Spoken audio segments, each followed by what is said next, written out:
श्री महंत नवल किशोर दास जी, ये बहुत बहुत धन्यवाद। राम मंदिर जिसकी चर्चा हम वर्षों से करते आ रहे हैं और हाल ही में हमें उसमें सफलता भी मिली है। राम जन्मभूमि या अन्य मंदिरों के लिए आंदोलन नहीं करना पड़ा। तो उनका तो सीधा था कि देश का बंटवारा धर्म के नाम पर हुआ, तो हिंदुस्तान हिंदुओं का, पाकिस्तान मुसलमानों का, सबको जाने दिया जाए।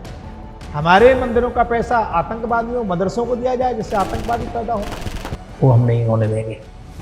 हम लोगों को बिना पूछे भोजन कराते हैं, पानी पिलाते हैं, और वो धर्म पूछ के गोली मार रहे हैं। हाँ, भी हुआ था फलगामा। फिर वो हमारा धर्म पूछ करके गोली मार रहे हैं, और हम कह रहे भाईचारा। भाईचारा ठीक है, पर चारा मत करो। अब ओपेनहाइमर जिसने न्यूक्लियर बम बनाया, उसने न्यूक्लियर टेस्टिंग से पहले संस्कृत सीखी। तो पहले की हमारी भी सब शास्त्र में नियत है, पर दिक्कत क्या है कि हमने शास्त्रों को आत्मसात नहीं किया।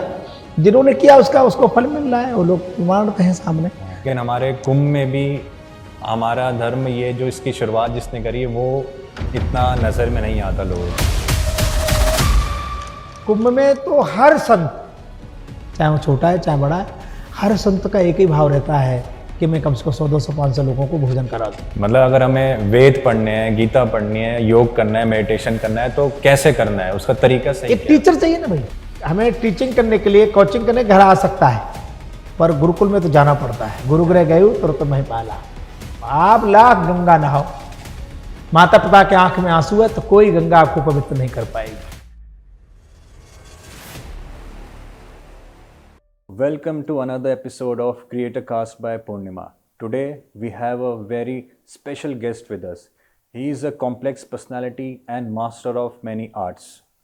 धर्मगुरु, जी हाँ, हमारे जो गेस्ट हैं वो एक धर्मगुरु हैं और उनको महामंडलेशम की उपाधि प्राप्त है, जो हमारे हिंदू धर्म में सबसे ऊपर मानी जाती है।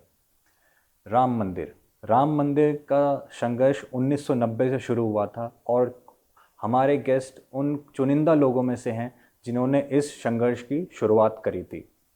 विश्व हिंदू परिषद, जिस ऑर्गेनाइजेशन का काम है कि अपने हिंदू धर्म को पूरे विश्व में लहराना, उसके ये जाने माने चेहरे हैं। कोई भी न्यूज़ चैनल, चाहे वो आज तक हो, एबीपी हो या कोई भी चैनल हो, जहाँ पे हमारे हिंदू धर्म को बचाने की बात करी जा रही हो, वहाँ पे हमारे गेस्ट आपको ज़रूर मिलेंगे, जो सामने कोई भी हो उसको समझा देते हैं अच्छे से कि हमारा हिंदू धर्म सबसे प्राचीन है, सबसे पुराना है और इसी से जितने भी धर्म हैं वो सारे बने हैं।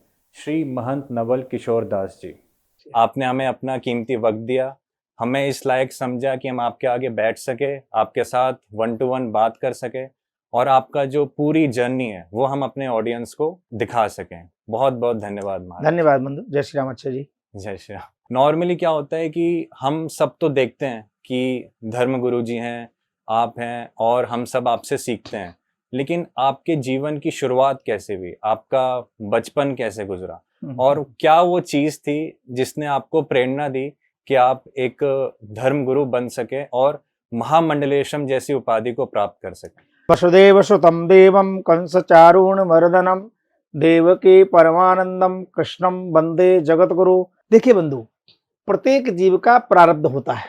हाँ जी। कहे नारद हेमवंत सुन, जो विधि लिखा लेलार, देव धनुज नर नाग मुन कोहु न मेटनहार। हमारा कहाँ पर जन्म होगा, किस परिवार में होगा, कैसे लोगों में होगा, हाँ। वो हमारे और आपके हाथ में नहीं है। नहीं। ये जीव का निज प्रारब्ध होता है। हमने जो कुछ किया है पिछले जन्म में, उसके प्रारब्ध के अनुसार हमें कुल परिवार प्राप्त होता है और उसी के अनुसार, अपने प्रारब्ध के अनुसार लोगों को, समाज के अनुसार वो चलता है। हाँ, प्रारब्ध के साथ साथ आपका संग कैसे लोगों के साथ, कैसे लोगों के साथ उठते हैं। हाँ। क्योंकि संगत ही गुण उपजे, संगत ही गुण जाए, कहाँ बांस का मिश्री एक ही भाव बचाए। कौन को संगत पाए नसाई, रहे उन नीच मते चतुराई। मैं किसी व्यापारी के पास बैठूंगा तो आज नहीं तो कल ललक आ जाएगी, मैं भी व्यापारी बनूं। किसी राजनीतिक व्यक्ति के पास बैठूंगा तो स्वाभाविक है राजनीतिक गुण आ जाएंगे। आप जैसे लोगों के आभा आपके चारों तरफ होगी, वैसा ही आपका स्वभाव बनेगा और जैसा स्वभाव होगा वैसा आप करने की इच्छा करेंगे, जरूर उस क्षेत्र में जाएंगे। तो भगवान की कृपा, जिस कुल में मैं पैदा हुआ उसमें धार्मिक वातावरण था। और मैं कह सकता हूं आज से करीब 40-50 वर्ष पूर्व प्रत्येक गांव में, हर जगह, कहीं महाभारत, कहीं रामायण, कहीं गीता, कहीं कोई उपनिषद, कहीं कोई पुराण, लोग सारे दिन जरूर खेतों में, खलिहान में काम करते थे, पर शाम को सोने से पहले एक बार जरूर किसी ग्रंथ का आश्रय लेकर के, विशेष करके रामचरितमानस जैसा ग्रंथ हो, लोग उसका पढ़ते थे, सामूहिक पढ़ते थे। सर्दी में लोग अग्नि जलाए और अपने से जो बड़े लोग हैं वो कहानी किस्सों के द्वारा अपनी प्राचीन जो परंपरा है उसके बारे में बताया करते थे। उसके अलग से कोई अध्ययन करने की आवश्यकता नहीं है। तो मेरा भी बालकाल, बचपन गांव में बीता है, और गांव में बीतने के कारण मेरे परिवार में धार्मिक प्रवृत्ति थी। मेरे दादा, मेरे दादी सब बड़े धार्मिक लोग थे। तो भगवान की कृपा, हमारे दादाजी मानस के बड़े अच्छे ज्ञाता थे, रामचरितमानस। मैं, अच्छा जी, रामचरितमानस से हिंदी पढ़ना सीखा। हाँ, और रामचरितमानस के ऐसा, वैसे सभी ग्रंथ हैं, रामचरितमानस के ऐसा ग्रंथ है जो मनुष्य को बताता है कि तुम्हारी करना क्या है, मनुष्यता क्या है। उसका नाम ही है, ऊपर लिखा है श्री राम, बीच में चरित्र, नीचे मनुष्य। नीचे से, हे मनुष्य तेरा चरित्र श्री राम जैसा होना चाहिए। तो ऐसा पवित्र ग्रंथ से मेरा आश्रय ग्रंथ है वो। तो बस पढ़ते समय ही एक अच्छी संगति मिली। हमारे गांव में रामलीला होती थी, हम लोग रामलीला खेलने लगे। रामलीला खेलते खेलते, पढ़ाई करते करते हुआ कि जीवन में लक्ष्य प्राप्त करना चाहिए। तो लक्ष्य क्या है?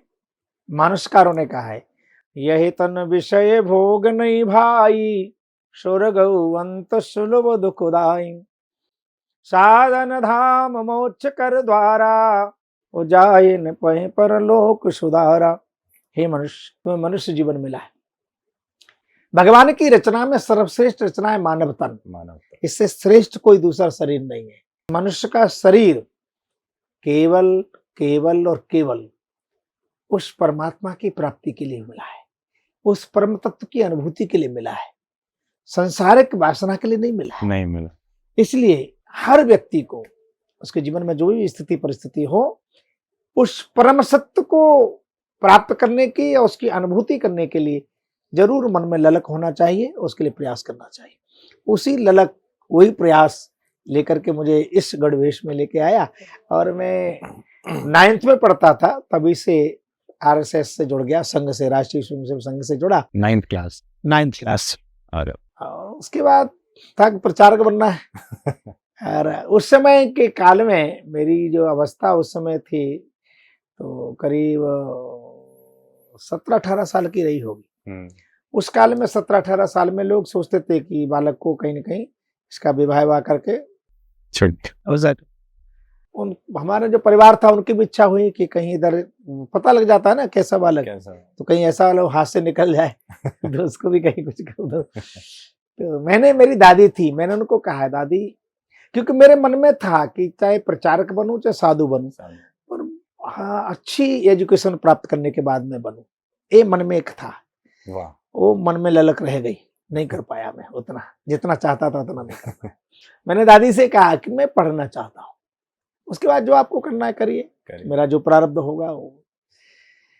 तो उन्होंने कहा, पढ़ो, कौन मना करता है, शादी होने से कोई पढ़ाई थोड़ी रुक जाएगी। पर मैं उस बंधन में नहीं बंधना चाहता था, ये तय था पहले। अच्छा, कि नहीं, मेरे को परिवार बंधन में नहीं बंधना है। और लगा कि अपनी बात नहीं, क्योंकि उस समय के समय में अपने से बड़ों को जवाब देना संभव नहीं था। संभव नहीं। अपने पिताजी हों चाहे दादाजी हों, उनके सामने बैठना संभव नहीं था, जवाब देनी तो बहुत बड़ी बात। हाँ, संकेत ही हमारे संघ भाषा में कहा जाता है, अधिकारी की इच्छा ही आदेश है। तो बड़ों का संकेत ही पर्याप्त रहता था, हिम्मत नहीं होती थी कि उनको आंख मिला के कुछ कह पाओ।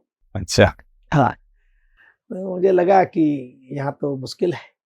तो मैं भगवान को प्रणाम करके निकल आया, अपने संतों में रहा, वृंदावन में बाद में गणवेश लिया। उसके बाद भी मैं दिल्ली आने के बाद भी संघ से निरंतर जुड़ा रहा हूँ। संघ है, विश्व हिंदू परिषद है, विचारधारा के लिए, क्योंकि संत होने का मतलब है कि समाज को आध्यात्मिक ऊर्जा प्रदान करना, समाज को चेतना प्रदान करना। अच्छा, उस ध्येय को लेकर के तब से लेकर अब तो चल रहा हूँ, आगे ठाकुर जी जाने के नहीं नहीं, बहुत अच्छा लगा ये जान के। लेकिन मतलब नॉर्मली सवाल ये उठता है कि आपने जैसे कि बाकी लोग बचपन में खेलते हैं, सारी चीजें करते हैं, तो आप भी खेलते थे या फिर रामलीला में ही आपका पूरा समय चला जाता था? हाँ, निसंदेह बचपन में खेलते तो होंगे, पर मुझे जब याद आया हाँ। तो खेल के प्रति मेरी कोई बहुत ज्यादा रुचि नहीं थी। अच्छा मेरी रुचि आध्यात्मिक थी। अच्छा, मतलब शुरुआत से ही हाँ, आप। और इसी को प्रारब्ध कहते हैं। तुलसी जस तब भव्यता तैसी मिले सहाय, आपन आवे ताय पर ताय तहाँ पहुंचाए। आपको मेरे से कब मिलना है, कहाँ मिलना है, कैसे मिलना है, ये सब तय है। सब तय है। पहले रेल की पटरी बिछती है, बाद में गाड़ी चलती है। ऐसे ही हमारा प्रारब्ध पहले तय होता है। एक गिलास पानी भी आपको कहाँ पीना है वो सब तय है। हम किसी को छोटा बड़ा बने, उनके कारण ऐसा हो गया, कारण कोई बन जाए, चाहे अच्छे के लिए चाहे बुरे के लिए, पर होना तो वही है जो होना है। तो आपके लिए वो क्या कारण बना कि आप इस धर्मगुरु बनने की तरफ मतलब अग्रसर हो गए, आप उसमें आ गए? मतलब कुछ तो एक कारण रहा होगा, एक कोई ना कोई मोमेंट ऐसा। हाँ, मैं वैसे तो मैंने कहा नहीं कि कुछ अच्छे लोगों का साथ मिल गया भगवान की कृपा से, जिनकी आध्यात्मिक अभिरुचि थी। परंतु मैं अपने गांव से करीब लगभग 15 किलोमीटर दूर पढ़ने जाता था साइकिल से। अच्छा। तो मेरे पिताजी किसान थे। हाँ। तो एक दिन उन्होंने कहा कि आज खेत में बीज बोना है, तो साइकिल पर जो बीज बोना है उसे रख करके खेत से निकल जाना। हाँ। मैंने कहा ठीक है, मेरे को निकलना हो तो सही है। तो मैं उसको रख करके खेत पर गया, तब तक पिताजी भी आ गए, क्योंकि उसको छोड़ नहीं सकते थे जब तक ना आ जाए।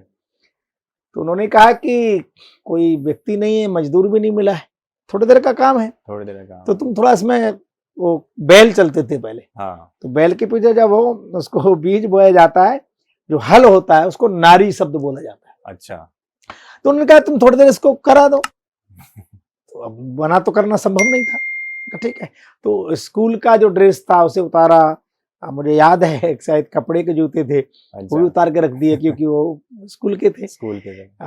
ये संभव नहीं होता था उस समय के कई जोड़ी हो, बड़ा कठिन होता था। तो अब मैं बिना जूते चप्पल के, और खेत है उसमें चल रहा हूँ, तो उधर जहाँ मेरा जन्म हुआ मिट्टी थोड़ी वैसी है काली, उसका बड़ा बड़ा ऐसा वो बन जाते हैं ढेले टाइप के।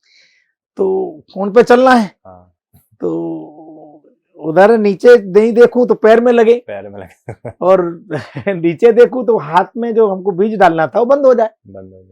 और बंद हो जाए तो किसान लोग सब 18 अध्याय गीता के उनको आते हैं बढ़िया बढ़िया, वो सुनाते थे जो कुछ आवेश में। अच्छा। हाँ, डांटते थे, क्या है ये? तो अब बड़ा मुश्किल, उधर देखूं नीचे तो हाथ बंद हो जाए, और इधर देखूं तो नीचे लगे। क्या कर सकता हूँ? आप सोचिए। अच्छा जी, थोड़ी देर का मामला करते करते करीब 4 घंटे में वो कार्य पूरा हुआ। अब 4 घंटे में क्या स्थिति होती है, स्टूडेंट लाइफ थी।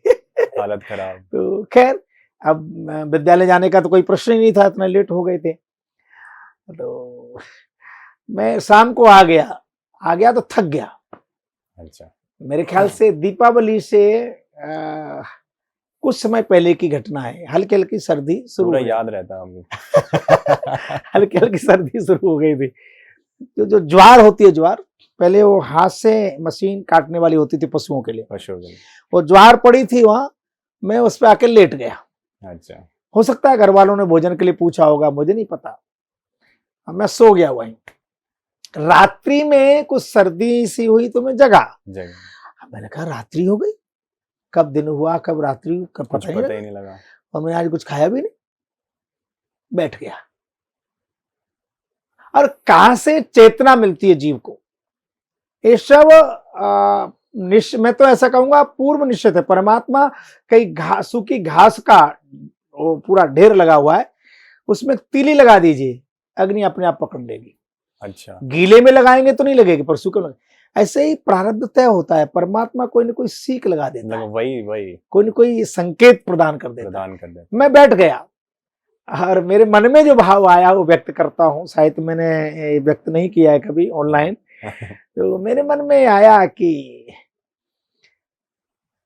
एक दिन काठ की नारी के साथ रहने पर 4-5 घंटे में तेरी ये स्थिति हो गई कि तुमको दिन रात का भान नहीं। भाव नहीं, पूरा एक दिन का करके जो कॉन्शियस, क्या रात है क्या दिन, ये पता नहीं। 4 घंटे काठ की नारी के साथ रहे हो, तब जीवन भर सच की नारी में रहना पड़ेगा तो तुम्हारा क्या होगा।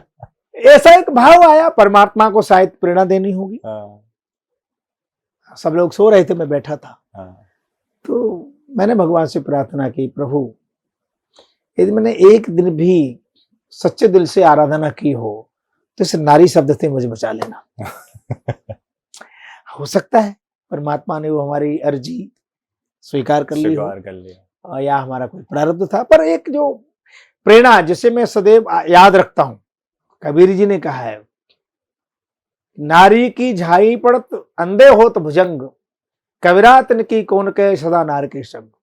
अच्छा। एक जीवन में संयम, एक निष्ठा, नारी पूज्या है, नारी आदरणीय है, वो माँ भी है, क्योंकि बिना नारी के हमारा सृजन नहीं, जीवन संभव नहीं, वो माँ है। हमारी वैदिक परंपरा में माँ को प्रथम गुरु कहा है। आप कितने बड़े तपस्वी हो जाएं, धनवान हो जाएं, बलवान, किसी भी क्षेत्र में उत्कृष्ट प्राप्त कर लें पद, पर माँ से कभी आप उर्ण नहीं हो सकते। अच्छा। माँ के ऋण से कभी, माँ के ऋण को पूरा नहीं किया जा सकता।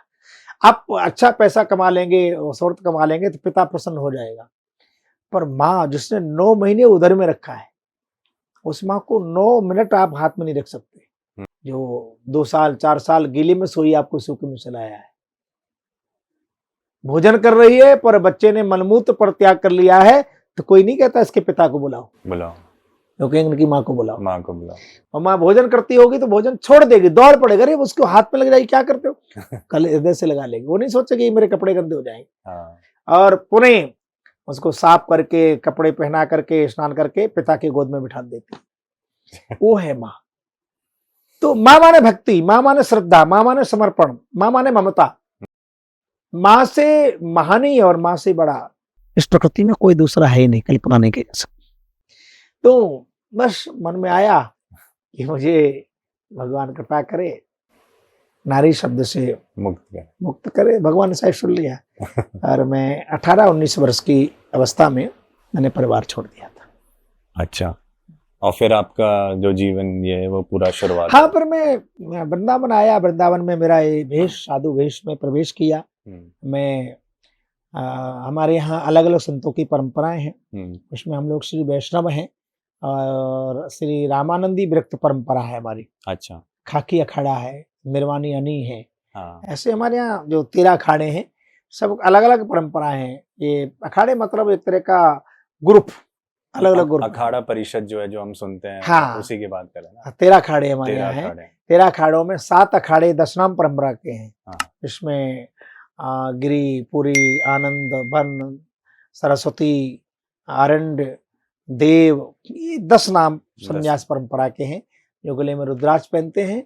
और हम जैसे लगाए, इसको उर्धपुंड कहते हैं, ऊपर को एक त्रिपुंड होता है, ऐसा लगाते हैं। वो 7 अखाड़े संन्यास परंपरा के हैं। 3 अखाड़े हमारे वैष्णवों के हैं। अच्छा। दिगंबर अनी अखाड़ा, निर्माणी अनी अखाड़ा और निर्मोही अनी अखाड़ा, 3 हमारे अखाड़े हैं। और 2 उदासियों के हैं, बड़ा उदासीन अखाड़ा, नया उदासीन अखाड़ा। एक सिख परंपरा का है जिसको निर्मल अखाड़ा कहते हैं। अच्छा। ऐसे हमारे यहाँ 13 अखाड़े हैं। और लगभग 13 अखाड़ों में शब्द मिला लें तो मेरे ख्याल से करीब 5 से 7 लाख संत हैं। 5 से 7 लाख? हाँ जी। सब इसी में ही आते हैं जो भी हैं? हाँ, वो अखाड़े परंपरा से जो आते हैं उनकी अच्छा, उसे जो कुंभ में कहीं न कहीं जाकर के, जो उनको आप सुनते होंगे शाही स्नान, जिसको अब अमृत स्नान दिया है। तो वो जो अमृत स्नान है, शाही स्नान है, उसमें ऊपर सिंहासन पर बैठ करके महामंडलेश्वर जाते हैं। हाँ जी, हाँ जी। आचार्य महामंडलेश्वर जाते हैं। और बाकी सब लोग साथ में चलते हैं। ऐसी हमारे यहाँ 13 अखाड़ों की परंपरा है। तो जो अखाड़े से जुड़े वही उसमें शामिल हो सकते हैं। अच्छा, और कोई नहीं हो सकता? तो ये जैसे आपने बताया कि अभी जैसे महामंडलेश्वरम जी है, सो जैसे हमारे ऑडियंस है, व्यूअर्स हैं, नॉर्मली लोगों को पता नहीं है कि महामंडलेश्वरम होता क्या है, और इंटरनेशनल ऑडियंस तो ज़्यादा जानती ही नहीं है। तो मतलब एक पूरी दुनिया के लिए अगर हम बताएं किसी को कि महामंडलेश्वरम क्या होते हैं, कैसे बनते हैं, और उसके लिए कितना तप करना पड़ता है। वास्तव में क्या है, ये हमारे यहाँ पद है। ऐसे सामान्य जो साधु होता है, उसके जो गुरु महाराज होते हैं, जिस परंपरा से होते हैं, उस परंपरा के अनुसार उनका संस्कार करते हैं। अच्छा। उन्हें साधु बनाते हैं। साधु बनता है। हाँ। साधु बनने के बाद वो व्यक्ति कोई रसोइया बनेगा, कोई कुठारी बनेगा, कोई पुजारी बनेगा। ये अलग अलग सेवा के दायित्व हैं। दायित्व। हाँ, वो कम से कम इस दायित्व पर, पुजारी है तो कम से कम 12 वर्ष तक वो पुजारी रहेगा, कुठारी रहेगा, 12 वर्ष तक संतों की सेवा करेगा कम से कम।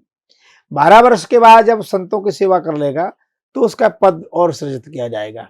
जैसे संन्यास परंपरा में है, थानापति बना दिया जाएगा, श्री महंत बना दिया जाएगा हमारे यहाँ। अच्छा। ऐसे उसके पद अलग पूरा मतलब रिकॉर्ड होता है, रिकॉर्ड लिखित में होता है सब कुछ। पूरा लिखित। हाँ, कि आपके किस अखाड़े में क्या दायित्व है, क्या दायित्व। और जब वो करीब लगभग आप 4 कुंभ स्नान कर लें, 4 जगह कुंभ पड़ते हैं। हाँ। तीर्थराज प्रयाग, श्री हरिद्वार, उज्जैन और नासिक। जो नासिक अभी 2 साल बाद अभी 26 में नासिक में है और 26 में उज्जैन में है। तो ये 4, आप सोचे 4 12, आप कह रहे हैं 12 को 4 जगह जोड़िए आप। हाँ। तो कितना हो जाएगा साहब? 12 चौक 36 ने 48 है। 48। हाँ, 48। तो 48 वर्ष तक कम से कम आपको उस अखाड़े की परंपरा का निर्वाह करना है। 12 वर्ष रहो संतों की टोली, तब समझो जाकर एक बोली, ऐसा कहा जाता है। 12 वर्ष तक तो कोई पद ही नहीं मिलेगा, आप सामान्य साधु रहेंगे जी, सिपाही। मतलब पूरा आपका टेस्टिंग चल रहा है। फिर उसके बाद SI क्या होता है, जो SI प्रेस जो और बढ़ता जाएगा, फिर इंस्पेक्टर, फिर ACP, फिर DCP, ऐसे दायित्व अलग अलग। तो 4 कुंभ जब आप नहा लेते हैं तब आपका परंपरा के पालन कर रहे हैं, आप साधु हैं, आप समाज को प्रेरणा दे रहे हैं, परमार्थ और सनातन का प्रचार कर रहे हैं। तो फिर अखाड़ा, जो आपका अखाड़ा है, अखाड़े में लोग बैठते हैं, जाजुम पड़ती है, तो तय करते हैं कि भाई इनको अच्छे व्यक्ति हैं, अच्छे साधु हैं, इनको महामंडलेश्वर बनाया जाए, उपाधि दी जाए। हाँ। अच्छा। तो फिर अखाड़ा पर एकत्रित होता है, अभिषेक होता है, और आपको उस अखाड़े के अंतर्गत महामंडलेश्वर बनाया जाता है। अच्छा। महामंडलेश्वर बनाने का मतलब, अब आपको कुंभ में एक अलग से जगह मिलेगी जहां आप अपना कैंप लगाएंगे और जहां आने जाने वालों को, संतों को, भक्तों की सेवा करेंगे। तो आपने इस वाले कुंभ में लगाया था? मैं 2001 में महामंडलेश्वर बना। अच्छा। तीर्थराज प्रयाग में। तो तब से लगभग 2 बार कुंभ सब हो गए हैं। तो फिर आपको महामंडलेश्वर बनने के बाद समाज से प्रेरणा देनी है, समाज से इकट्ठा करना, वहां जाकर सेवा करनी है। अच्छा। आप जो कुछ करते हैं उसमें धारणा रहती है, भाई हमारे माता पिता हैं, परिवार के लोग हैं और मित्र लोग हैं। हमारे यहाँ ऐसा नहीं है। हम आपसे जो कुछ लेके जाते हैं, वहाँ जो कुछ जो अनुचित चल रहा है, वहां पर कौन भोजन कर रहा है उसे कोई पूछेगा नहीं, न कोई जाति पूछेगा, न कोई प्रांत पूछेगा, न कोई संप्रदाय पूछेगा। कोई भी आ रहा है, जो आ रहा है वो नारायण स्वरूप है, भगवत स्वरूप है, उसकी सेवा बिना पूछे की जाएगी।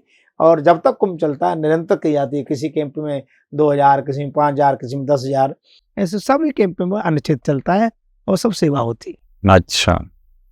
ये मतलब ऐसा है कि जैसे लंगर तो सब जानते हैं कि ऐसा होता है, लेकिन हमारे कुंभ में भी हमारा धर्म, ये जो इसकी शुरुआत जिसने करी है, वो इतना नजर में नहीं आता लोगों के।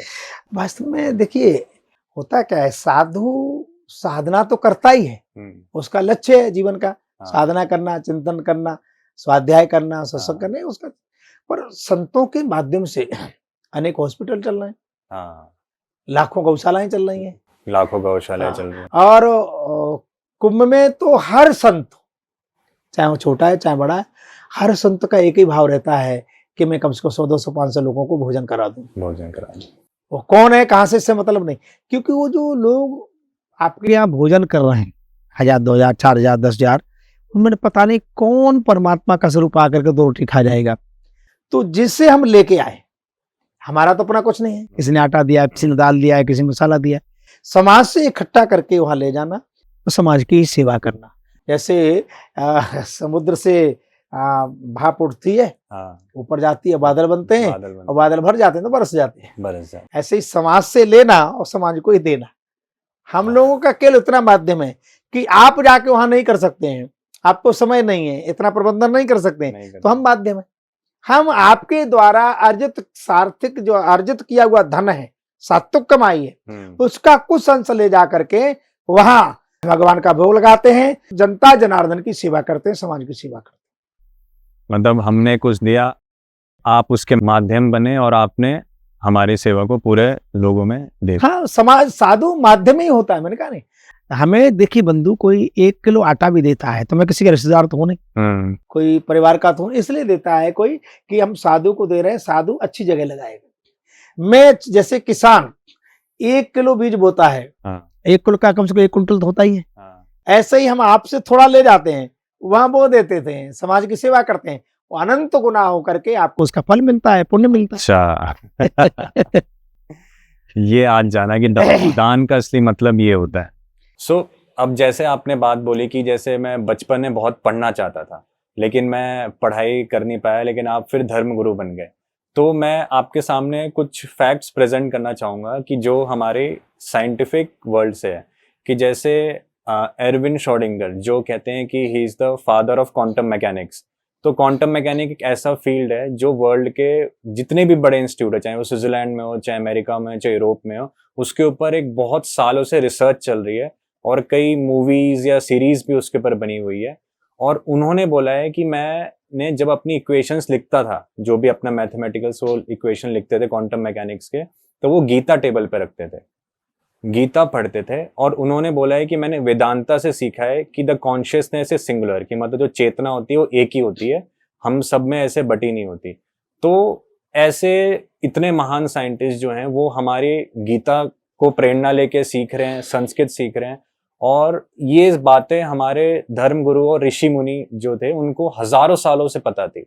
तो ये क्या एक कनेक्शन है कि हम लोग पहले से सब जानते थे, लेकिन अब सब लोग वेस्टर्न कल्चर में जा रहे हैं और वेस्टर्न कल्चर हमसे सीख रहा है। तो ये क्या साइकिल चल रही है? हमारे यहाँ एक शब्द है ऋषि। ऋषि मतलब रिसर्च करने वाले, रिसर्च करना। लोग समाज से अलग हट करके जंगलों में जा करके किसी वृक्ष के नीचे बैठ करके रिसर्च करते थे। हमारे जो वेद हैं, पुराण हैं, उपनिषद हैं, शास्त्र हैं, वो सब रिसर्च बुक हैं। वो केवल पूजा पाठ करने का विषय नहीं है। आप सोचिए, आज से लाखों वर्ष पूर्व हमारे यहाँ वेदों में और पुराणों में विमान की चर्चा है। हाँ। हमारे यहाँ 3 विधाएं हैं, तंत्र, मंत्र, यंत्र। तंत्र मंत्र। तो हमारे जो विमान थे अब ईंधन से चलते हैं, पहले ईंधन से नहीं चलते थे, वो मंत्र से चलते। मंत्र से चल। जैसे आज आपने कोई लोकेशन फील्ड कर दी, लोकेशन भेज दी, और लोकेशन कुछ नहीं करना, उसको ऑन कर दो, बताती रहेगी। ऐसे ही हमारे यहाँ मंत्रों की शक्ति से उसको केंद्र बिंदु कर दिया, लोकेशन तय कर दिया जाता था। हाँ। विमान को यहाँ जाना है। हाँ। अभी जैसे पायलट चल रहे थे, वो क्या उस पे जहाज चलाते रहते, वो सो जाते हैं, ऑटो पायलट पे कर देते। हाँ। तो हमारा पहले जो विमान थे, कितना गहन रिसर्च था, कोई ईंधन नहीं था, बस वहां से फिट किया मंत्र से कि कैलाश के इस शिखर पर हमें उतरना है, और बस माला उठाई, वो माला जाप कर रहे हैं, विमान अपनी गति से जाएगा और उस शिखर पर लैंडिंग कर जाएगा। इतना उससे तक तो पहुंचे ही नहीं है हम, आज तक उस पर पहुंचे ही नहीं है। अभी लोग वीडियोग्राफी क्या बोलते, वीडियो कॉल करते हैं। हाँ। आप कहाँ बैठे हो, हम देख। पहले क्या होता था, शंकर सहज स्वरूप समारा, लागे समाधि अखंड अपारा। यहाँ बैठे, नेत्र बंद किए और वो कांटेक्ट किया, पता लग रहा है वो व्यक्ति वो जा रहा है, वो ये कर रहा है। ये पुरानी विधा है। हमारी जो वैज्ञानिक स्थिति है, हमारे पूर्वजों जो ऋषियों ने रिसर्च किया, माफ करना, उसमें 10% भी अभी हम सफल नहीं है, 10% में कह रहा हूँ। हाँ, ये हमारे लिए सोचनीय विषय है कि हमारी निधि, हमारा सब्जेक्ट, हमारे चैप्टर, एग्जैक्टली, हमारे उपनिषद, हमारे ग्रंथ हम नहीं पढ़ रहे हैं, दूसरे लोग पढ़ रहे हैं। दूसरे लोग पढ़ रहे हैं। हमारे से पढ़ करके वो हमें बता रहे हैं। हमें बता रहे हैं। आज विदेश में कोई योगा सीख के आता है, योग सीख के आता है, तो उसको योगा बोल देंगे, तो हाँ हाँ हाँ आई लाइक योगा। हाँ? उसको यहाँ कहो, स्वामी रामदेव जी कहेंगे थोड़ा सा प्राणायाम कर लो, अनुलोम विलोम कर लो, नहीं करेंगे। तो ये हमारा जो नकल करने की हॉबी हो गई है, उसमें हम माइंड का प्रयोग नहीं कर रहे हैं। वही जैसे आपने योगा की बात बताई, तो बॉस्टन यूनिवर्सिटी की रिसर्च ये कहती है कि अगर आप 60 मिनट्स का सेशन, 1 घंटे का सेशन योगा करते हैं, तो आपके गाबा लेवल्स बढ़ जाते हैं। गाबा लेवल्स मतलब जो आप अगर एक एंटी एंग्जाइटी, जैसे होता है ना किसी को चिंता हो रही है, डिप्रेशन हो रहा है, उसकी जो पिल होती है वो 27% गाबा लेवल बढ़ाती है, वही 1 घंटे का योगा का सेशन करता है। तो ये सब चीजें जो है ना कि हमारे योगा, मेडिटेशन का भी रिसर्च है जो हार्वर्ड स्कूल ने करा है, जो कहता है कि अगर आपका जो हिप्पोकैम्पस होता है, एक ब्रेन का पार्ट होता है, उसका ग्रे मैटर जो है बढ़ जाता है अगर आप 8 हफ्ते तक 27 मिनट डेली मेडिटेशन करें तो। देखिए बंधु, सामान्य घटना बता दूं मैं। हर व्यक्ति आजकल फोन का प्रयोग करता है। हाँ। आप फोन को चलाते रहें, प्रयोग करते रहें, पर उसको चार्ज न करें, क्या होगा? डिस्चार्ज हो जाएगा, ऑफ हो जाएगा। हाँ। ये वो जैसे फोन यंत्र है, ऐसे ये भी यंत्र है। फोन के कई ऑप्शन ऐसे हैं जो अभी तक हम लोगों को पता भी नहीं है। एग्जैक्ट। धीरे धीरे लोग से लोकेशन आज से 10 साल पहले कोई जानता ही नहीं था क्या होता है, और फेसबुक जानता ही नहीं था। धीरे धीरे ऐसे इस बॉडी के कई ऐसे पार्ट्स हैं, कई ऐसी चेतनाएं, इनका हम कभी प्रयोग ही नहीं करते, जानते ही नहीं क्या होता।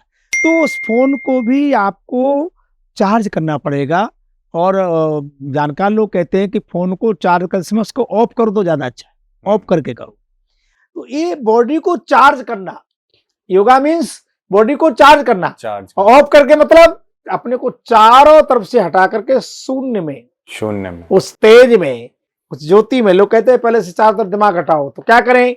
बोले सीधे बैठ जाओ, रीड कंडी सीधे करके ओम का उच्चारण करो, कम से कम 7 बार 5 बार। ओम का उच्चारण करने का मतलब है कि आप ऊर्ध्वगामी हो रहे हैं, आपकी प्राणवायु जो ऊपर को आ रही है, चेतना की ओर जा रहे हैं। अब चेतना से चेतना की ओर जा रहे हैं, आप जगत से जगदीश्वर की ओर जा रहे हैं, अंधकार से प्रकाश की ओर जा रहे हैं, बाहर से अंदर की ओर जा रहे हैं। तो नाभि से लेकर के अंदर जाकर सहस्त्रार तक आते हैं, तो व्यक्ति को पर प्रकाश चारों तरफ दिखाई देता है, इतना तेज जिसकी कल्पना नहीं कर सकते। उस धीरे धीरे धीरे धीरे चिंतन करता करता करता करता करता व्यक्ति इतना आत्मसात से ब्रह्म ज्ञानी कहते हैं लोग, ब्रह्म वेता कहते हैं, ब्रह्म। फिर आपके मन में क्या है पूछना नहीं पड़ेगा, उसकी चेतना जागृत हो जाएगी, आप सामने वाले के बता देगा आप ये सोच रहे हो, आप ये करना चाह रहे हैं, पता नहीं, अपने में दूसरे के बारे में सोच जाएगा। उसकी इतनी, उसके अंदर जो अंदर के जो पार्ट्स हैं वो जागृत हो जाते हैं। वो ये सबके अंदर है, इसे ऐसा नहीं किसी भी, सबके अंदर वो पार्ट्स हैं, जगाना है, परंतु जगाना है। आप सर्दी लग रही है, अग्नि के पास बैठ जाइए, कुछ मत करिए, सर्दी दूर हो जाएगी। ऐसे ही धीरे धीरे सत्संग करते करते, स्वाध्याय करते करते, चिंतन करते करते, मनन करते करते हमारे अंदर की चेतना जागृत हो जाती है, फिर सब कुछ दिखाई देता है। कहीं अभी कैमरा लगे होते, आप यहाँ बैठे रहो, देखते रहो, आजकल तो फोन से देखते रहो कहीं, तो उसको जानकारी होगी तभी तो। एक भी बटन गलत बता दिया तो, एक नंबर आपने गलत दबाया तो कहीं कहीं फोन लग जाएगा। बस यही है, ये मीनिंग है, ये मैथ है। जीवन इतना सहज नहीं है, जितना उसमें गहनता में उतरेंगे आप उतने अंदर से सरल होते जाएंगे। तो बाहर के लोग हमारे पुराणों को, हमारे वेदों को पढ़ते हैं, पर उस पर रिसर्च करते हैं। हाँ, पूरा रिसर्च हो रहा है। हमने क्या किया, हमने अपने ग्रंथों को पढ़ना ही छोड़ दिया। भगवान श्री राम जब वनवास को गए तो आप देखेंगे किसी बहुत बड़े व्यक्ति से नहीं मिले। उन्हें लगा बहुत बड़े व्यक्ति से मिलेंगे तो लगेगा अरे बेचारे परेशान थे तो हमसे मिले, हमने सहायता कर दी थी। पर छोटा आदमी नहीं कहेगा कभी। छोटे को लगा अरे आप हमारी झोपड़ी में आ गए, हमारी कुटिया में आ गए, हमारा भाग। बड़ा तो ये कहेगा बेचारे परेशान है, चलो उनको 2 रोटी खवा दो, उसका ये रहेगा। गरीब का इतना बड़े आदमी मेरे पास। तो भगवान श्री राम ने मित्रता की तो गोहराज खेवट से की, कुछ मांगने की बात आई खेवट से मांगा, केवल मांगी नाम न खेवटा ना कहो तुम्हारे मर्म में जाना। जिसके पास कुछ भी नहीं है, जो कह रहा है यही प्रतिपालू सब परिवारू नहीं जाना कुछ और कबारू, मैं कुछ नहीं जानता हूँ, नाव चलाना जानता हूँ। हाँ, जो कह रहा है मेरे पास कुछ नहीं है साहब, उसके- उससे मांगा जा रहा है, क्योंकि उसके अंदर श्रद्धा हो गई। हम लोग कहा करते हैं कि अपनी कन्या देनी हो तो अपने समकक्ष पे दो, कन्या लेनी हो तो अपने से 19 से लो। आपसे 25 होगा, आप 19 हो गए, तो आपके घर में जो सामान उसे देते हैं ये क्या है, ऐसा तो हमारे नौकरों के घर में है। हाँ, तो तालमेल नहीं बैठेगा। हमारे यहाँ एक शब्द है समधीय, समधीय मतलब सम्मान समान, धी माने बेटी। दूसरे की बेटी जब बहू घर में आती है उसे अपनी बेटी मानना, उसको कहते हैं समधीय। तो समान विचारधारा, विचारधारा में विषमता होगी तो जीवन में सहजता नहीं रहेगी। आप गाड़ी ले रहे हो, 4 पहिए की गाड़ी है, अब एक किसी मारुति वैन में एक तरफ मारुति वैन का टायर लगा दो, एक तरफ ट्रैक्टर का लगा दो, चलेगा क्या? विचारों में विषमता होगी तो आप कितने भी धनवान बने रहो, कितने महान बने रहो, जीवन में संतुष्टि नहीं होगी, प्रसन्नता नहीं होगी। तो हमारे जो शास्त्र हैं, हमारे जो वेद हैं, हमारे पुराण हैं, वो वास्तव में मेडिकल स्टोर है। हाँ, और मेडिकल स्टोर पे आपको सब प्रकार का मेडिसिन मिलेगा। अब जाके कोई कहे भाई साहब ऐसा करो, अपने मेडिकल स्टोर से आप अच्छी सी दवाई दे दो, तो कहेगा हमारे तो सब अच्छी दवाई, आप बताओ को रोग क्या है, आपको परेशानी क्या है? कहे वो तो हमें नहीं पता। तो कहेगा डॉक्टर के पास जाओ, डॉक्टर लिख के देगा, हम दवाई दे देंगे। डॉक्टर मीन्स गुरु, गुरु जो आपको बताएगा क्या करना है क्या नहीं करना, आपको परेशानी कहाँ है, अवरोध कहाँ पैदा हो गया है, दिक्कत कहाँ हो रही है। मतलब अगर हमें वेद पढ़ने हैं, गीता पढ़नी है, योग करना है, मेडिटेशन करना है, तो कैसे करना है, उसका तरीका सही एक क्या है? टीचर चाहिए ना भाई। हाँ, वो आज गुरु के हमारे यहाँ प्राचीन काल में से वो गुरु बोलते हैं, आज टीचर कहते हैं। हाँ, सीधी सी बात है। टीचर जो शब्द है वो पाश्चात्य है, एक तरह का नल से टोटी से घर पे गंगा जल तो आ जाएगा, गंगा जी नहीं आएगी। गंगा जी ने सीधी सी बात। गुरु मीन्स गंगा, गंगा के पास जाना पड़ेगा। तो टीचर हमें टीचिंग करने के लिए, कोचिंग करने घर आ सकता है, पर गुरुकुल में तो जाना पड़ता है। गुरुग्रह गए तुरंत मही पाला, गुरु गए पढ़न गए रघुराई, वहां जाना पड़ता है। यहाँ गंगा, मैंने कहा ना गंगा जल तो आ सकता है टोटी से, गंगा नहीं आ सकती। गंगा के लिए आपको वहां जाना पड़ेगा। ऐसे ही अध्यात्म का चेतना प्राप्त करने के लिए कोई बोधमय व्यक्ति, डॉक्टर ही बताएगा कि आपको दिक्कत क्या है। पर डॉक्टर भी अलग अलग स्थिति है, स्पेशलिस्ट लोग हैं। आंख वाले को नाक दिखाओगे, कहेगा भाई मेरा विषय नहीं है, मेरा विषय। पर हमारे यहाँ पहले ऐसा नहीं था। वैद्य जी गए, आपको कोई पुड़िया दे दी, कहा ठंडे पानी से लेना, दूसरे को गर्म पानी से लेना। तो वो सार्वभौम था। अब पहले स्पेशलिस्ट वाला मामला नहीं था। पहले वैद्य नाड़ी देखता था, बता देता कल तुमने चावल खाया ज्यादा लगता है, लो कड़ी खाई थी, ऐसा हो गया। नाड़ी ज्ञान था। अब जो मशीन बताए वो करते। तो हमारे यहाँ तंत्र मंत्र यंत्र, हम वास्तव में आज के समय में हमारे पास यंत्र है, मंत्र नहीं है। मंत्र नहीं। तंत्र के नाम पे कहीं न कहीं धोखेबाजी भी होती है। एक ही विधा रह गई है, यंत्र। सब यंत्र के चक्कर में घूम रहे हैं। पर यंत्र को पूर्णता जानने के लिए आपको उसका तंत्र माने विधि। भाई कोई आप मैथ का कोई आप सवाल हल करेंगे तो उसकी विधि है, एक मेथड हो गया कि उसे आप विधि से करेंगे। आंसर केवल देना पर्याप्त नहीं है, आपने उस विधि का प्रयोग किया है कि नहीं किया है। आप गाड़ी चला रहे हैं तो पहले उसको न्यूट्रल है तो कुछ क्लच दबाएंगे, पहला गियर डालेंगे, दूसरा डालेंगे, रेस बढ़ाते जाएंगे। अब चालू की और चौथा गियर डाला तो गाड़ी बंद हो जाएगी, उसकी विधि है। ऐसे ही जीवन में किसी स्थिति को प्राप्त करने के लिए विधि, उस विधि का जो ग्रंथ है वो है हमारे पुराण उपनिषद है। तो बाहर के लोग पढ़ करके रिसर्च कर रहे हैं, वो हमें दे रहे हैं, और हम अरे हमें तो ये पता ही नहीं था। हमारे यहाँ तो जो कपिल है, पाणिनि है, गार्ग्य है, अन्य जो ऋषि हुए, उन्होंने रिसर्च किया है, लोगों को दिया है। क्या है आज लोग पढ़ रहे हैं, हम नहीं पढ़ पा रहे। गीता में आप जब पढ़ेंगे तो भगवान कहते हैं तुम्हारा कर्तव्य क्या है। आप घर से चले होंगे तो आपका लक्ष्य रहा होगा कि यहाँ आना है। यहाँ आने के बाद भी यहाँ आपका आना सफल नहीं है जब तक हम बैठ के वार्तालाप कर लें। घर से आप गंगा स्नान करने जा रहे हैं तो हरिद्वार गए, हरिद्वार पहुंचे, गंगा जी के किनारे पहुंचे, तब भी आपकी यात्रा पूर्ण नहीं मानी जाएगी जब तक आप गोता नहीं लगा लेंगे। तो ऐसे ही जीवन का लक्ष्य तय करना, उस लक्ष्य को प्राप्त करना, तब तक सब वो नहीं, पूर्ण यात्रा नहीं होगी। तो यात्रा पूर्ण करने के लिए पहले लक्ष्य तय हो, और लक्ष्य के बाद हमें किस दिशा में जाना है। तो वेद हमें बताएगा कि आपको यहाँ जाना है तो इधर से जाओ, लोकेशन बताएगा, लोकेशन ये ऐसे से जाओ, यहाँ ये कठिनाई आ सकती है, यहाँ से दाएं मुड़ना, यहाँ से बाएं मुड़ना, ये सब शास्त्र में नियत है। परंतु क्या है, दुर्भाग्य से हमने शास्त्रों को पढ़ना बंद कर दिया, हमने पुराणों को पढ़ना बंद कर दिया, तो कर्तव्य बोध होगा कहाँ से? समस्या है। बाहर के लोग पढ़ रहे हैं और रिसर्च कर रहे हैं, हमें देते अरे हमें तो पता ही नहीं था, क्योंकि हमारे ऋषि ने पहले सब तय कर रखा है, हमारे महापुरुषों ने सब बता रखा है क्या है। ये दुनिया ही उसी पे चल रही है। जैसे अब न्यूक्लियर बम जिसके पास होता है, माना जाता है कि सबसे शक्तिशाली देश वही है। अब ओपेनहाइमर जिसने न्यूक्लियर बम बनाया, उसने न्यूक्लियर टेस्टिंग के से पहले संस्कृत सीखी, और जब पहला उसका सक्सेसफुल टेस्ट हुआ तो उसने बोला, गीता का एक कोट करा कि now I am the destroyer of the world, मतलब कि अब मैं दुनिया सृष्टि बना भी सकता हूँ और तबाह भी कर सकता हूँ, और बोला कि मैंने गीता से ही सब कुछ सीखा है।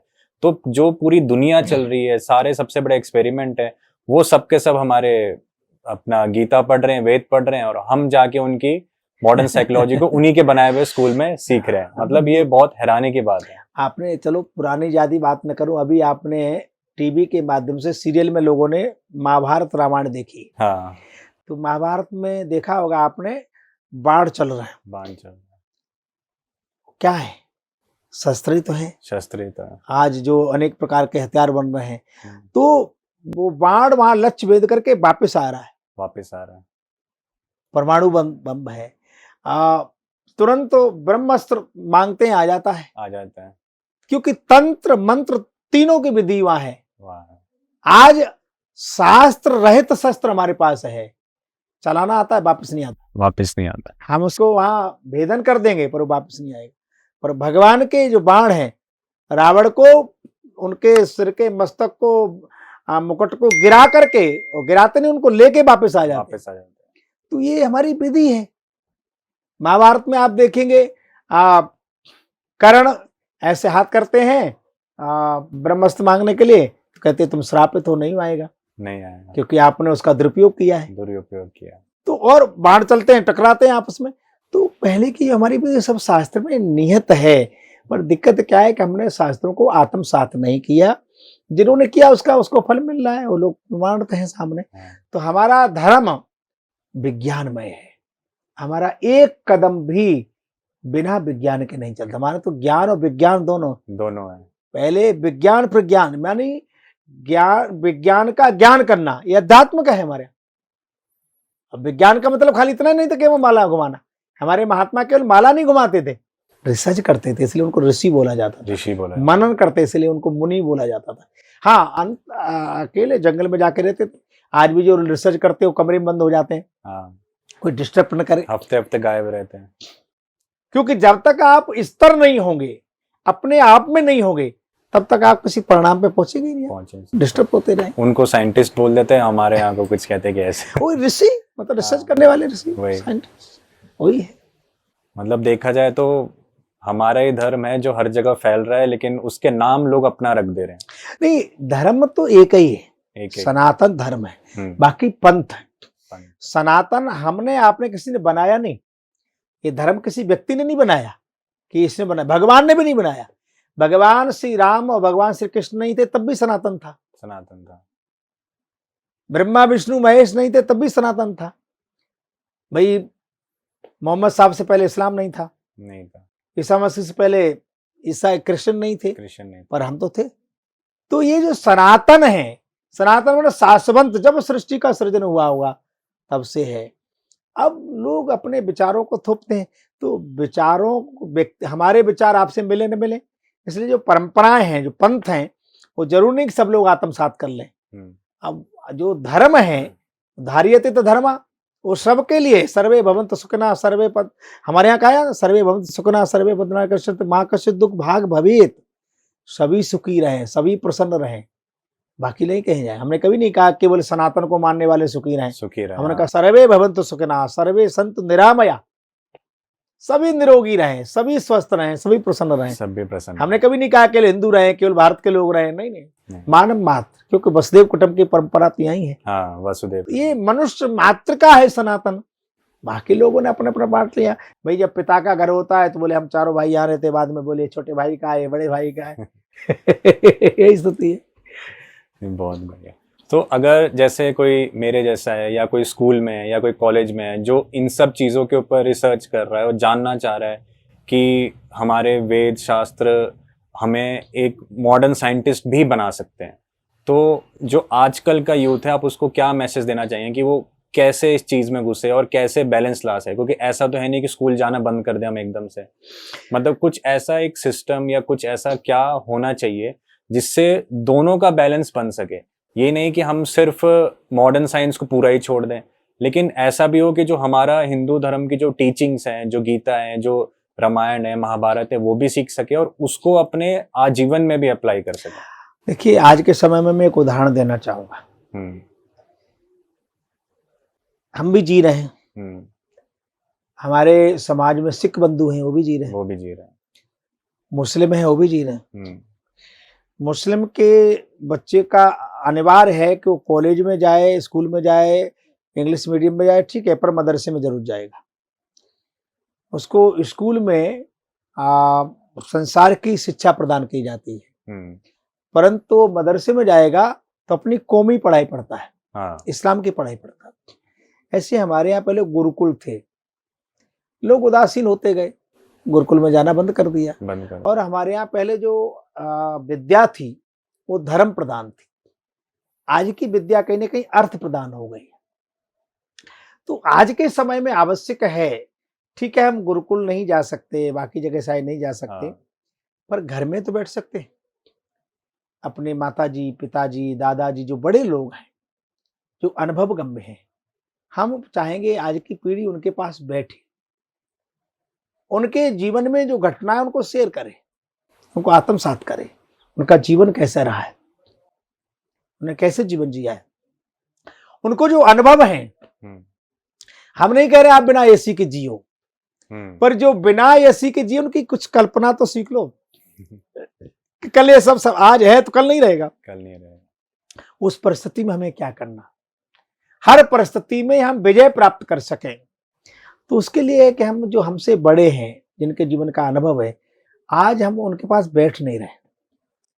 आज परिवारों में हम एक घर में रहते हैं, एक छत के नीचे रहते हैं, हफ्ते बीत जाते हैं, हम अपने माँ बाप से नहीं मिल रहे, दादा दादी के पास तो कोई रहना नहीं चाहता है। तो मैं आपके माध्यम से निवेदन करूंगा कि 24 घंटे में ऐसा निर्णय करो, पूरा परिवार एक साथ बैठे। आपके घर में कोई छोटा मंदिर है तो भगवान के पास बैठो, जो भी आपके घर में जिस परंपरा से पूजा होती है पूजा करो। पूजा करने के बाद भगवान को प्रणाम करो, अपने से बड़ों को प्रणाम करो, और कोई न कोई प्रश्न करो उनसे कि आप लोगों को जीवन कैसा था, आप लोग कैसे जीते थे, आपके जीवन का अनुभव क्या है। तो बहुत पीछे जाएंगे और अपने जीवन के एक एक अनुभव आपको जीवन में एक नई चेतना प्रदान करेगा, नई तरंग पैदा करेगा। तो आज बड़ों के पास बैठते ही नहीं लोग, एक बैठा वहां, एक वहां बैठा, सब लगे जिसके पास बड़ा फोन पर किसका कोई कौन, सब अपने अपने कोने पकड़े। चलाओ, मना नहीं है, ये फोन में आप अच्छे से अच्छी वस्तु देख सकते हो और बुरी से बुरी देख सकते हो। ऐसे ही ये शरीर है, इससे आप अच्छे से अच्छे काम कर सकते हो, बुरे से बुरे काम कर सकते हो। ये आपका थिंकिंग है, इसमें आप जो सोचो, अच्छा सोचो चाहे बुरा सोचो। तो हमें करना क्या है, आज हर व्यक्ति कहीं ना कहीं दिशाहीन जैसा हो गया है। आप गए, आपके साथ चल पड़ा, हो गए उनके पास चल पड़ा, ऐसे नहीं। आप लक्ष्य तय करिए, मुझे करना क्या है। आप काम करना चाहते सोने का, और मित्रता कर रहे हैं लोहे वाले से, ऐसे वहां टन का मामला, यहाँ रत्ती का मामला साहब। लोहे तोलने वाले के कांटे पर 10-20 मक्खी बैठ जाए कोई फर्क नहीं पड़ेगा, पर सोना तोलने वाले के पास एक मक्खी बैठ जाएगी तो फर्क पड़ जाएगा, बहुत फर्क पड़ेगा। तो हम आप चिंतन तो हम जीना कैसा चाहते हैं, हमारा जीवन का लक्ष्य, हम बनना क्या चाहते हैं। हम बनना चाहते हैं डॉक्टर और दोस्ती कर रहे हैं जेब काटने वालों से, कैसे होगा? आपको तो ऑपरेशन करना है, जेब नहीं काटना है। तो हम जैसा जीना चाहते हैं वैसे लोगों के साथ बैठे, हमारे चारों तरफ हमारी मित्र मंडली वैसी हो, तो हमारे जीवन में स्वच्छता पवित्रता आएगी और हम अपने लक्ष्य को प्राप्त कर सकेंगे। नहीं तो आप दिशाहीन हो जाएंगे। कभी व्यापारी के पास, अरे छोड़ो नौकरी क्या करोगे, व्यापार करो। कोई बड़ा अफसर मिल जाएगा, अरे साहब कहाँ व्यापार, नौकरी करो, बढ़िया आईपीएस बनो। कोई राजनीतिक मिल जाएगा, छोड़ो ना नौकरी ना कुछ, अपना नेतागिरी करो, सब ठीक ठाक हो जाएगा। तो कौन झूठ बोल रहा है?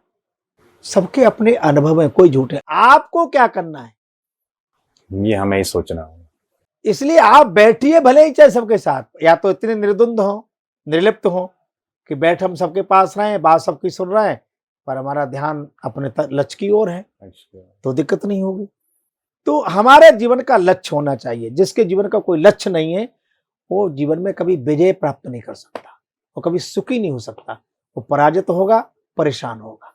तो ये हम लक्ष्य क्या है हमारे जीवन का, ये कैसे हम जान सकते? देखो बंधु, एक तो क्या मैंने इसलिए कहा है कि एक तो व्यक्ति अंदर से हॉबी होती है। जब व्यक्ति कॉलेज में जाता है तो घर वाले कुछ भी कहें, पर आपको कौन सा सब्जेक्ट चूज करना है वो आपको तय करना पड़ेगा। आपकी रुचि क्या है? आपकी रुचि मैथ में है, घर के लोग कह रहे हैं कुछ और ले लो, तो भले आप कुछ कहो ना, पर आप उतना संभव नहीं हो पाए। आपकी हॉबी क्या है, आपकी रुचि क्या है?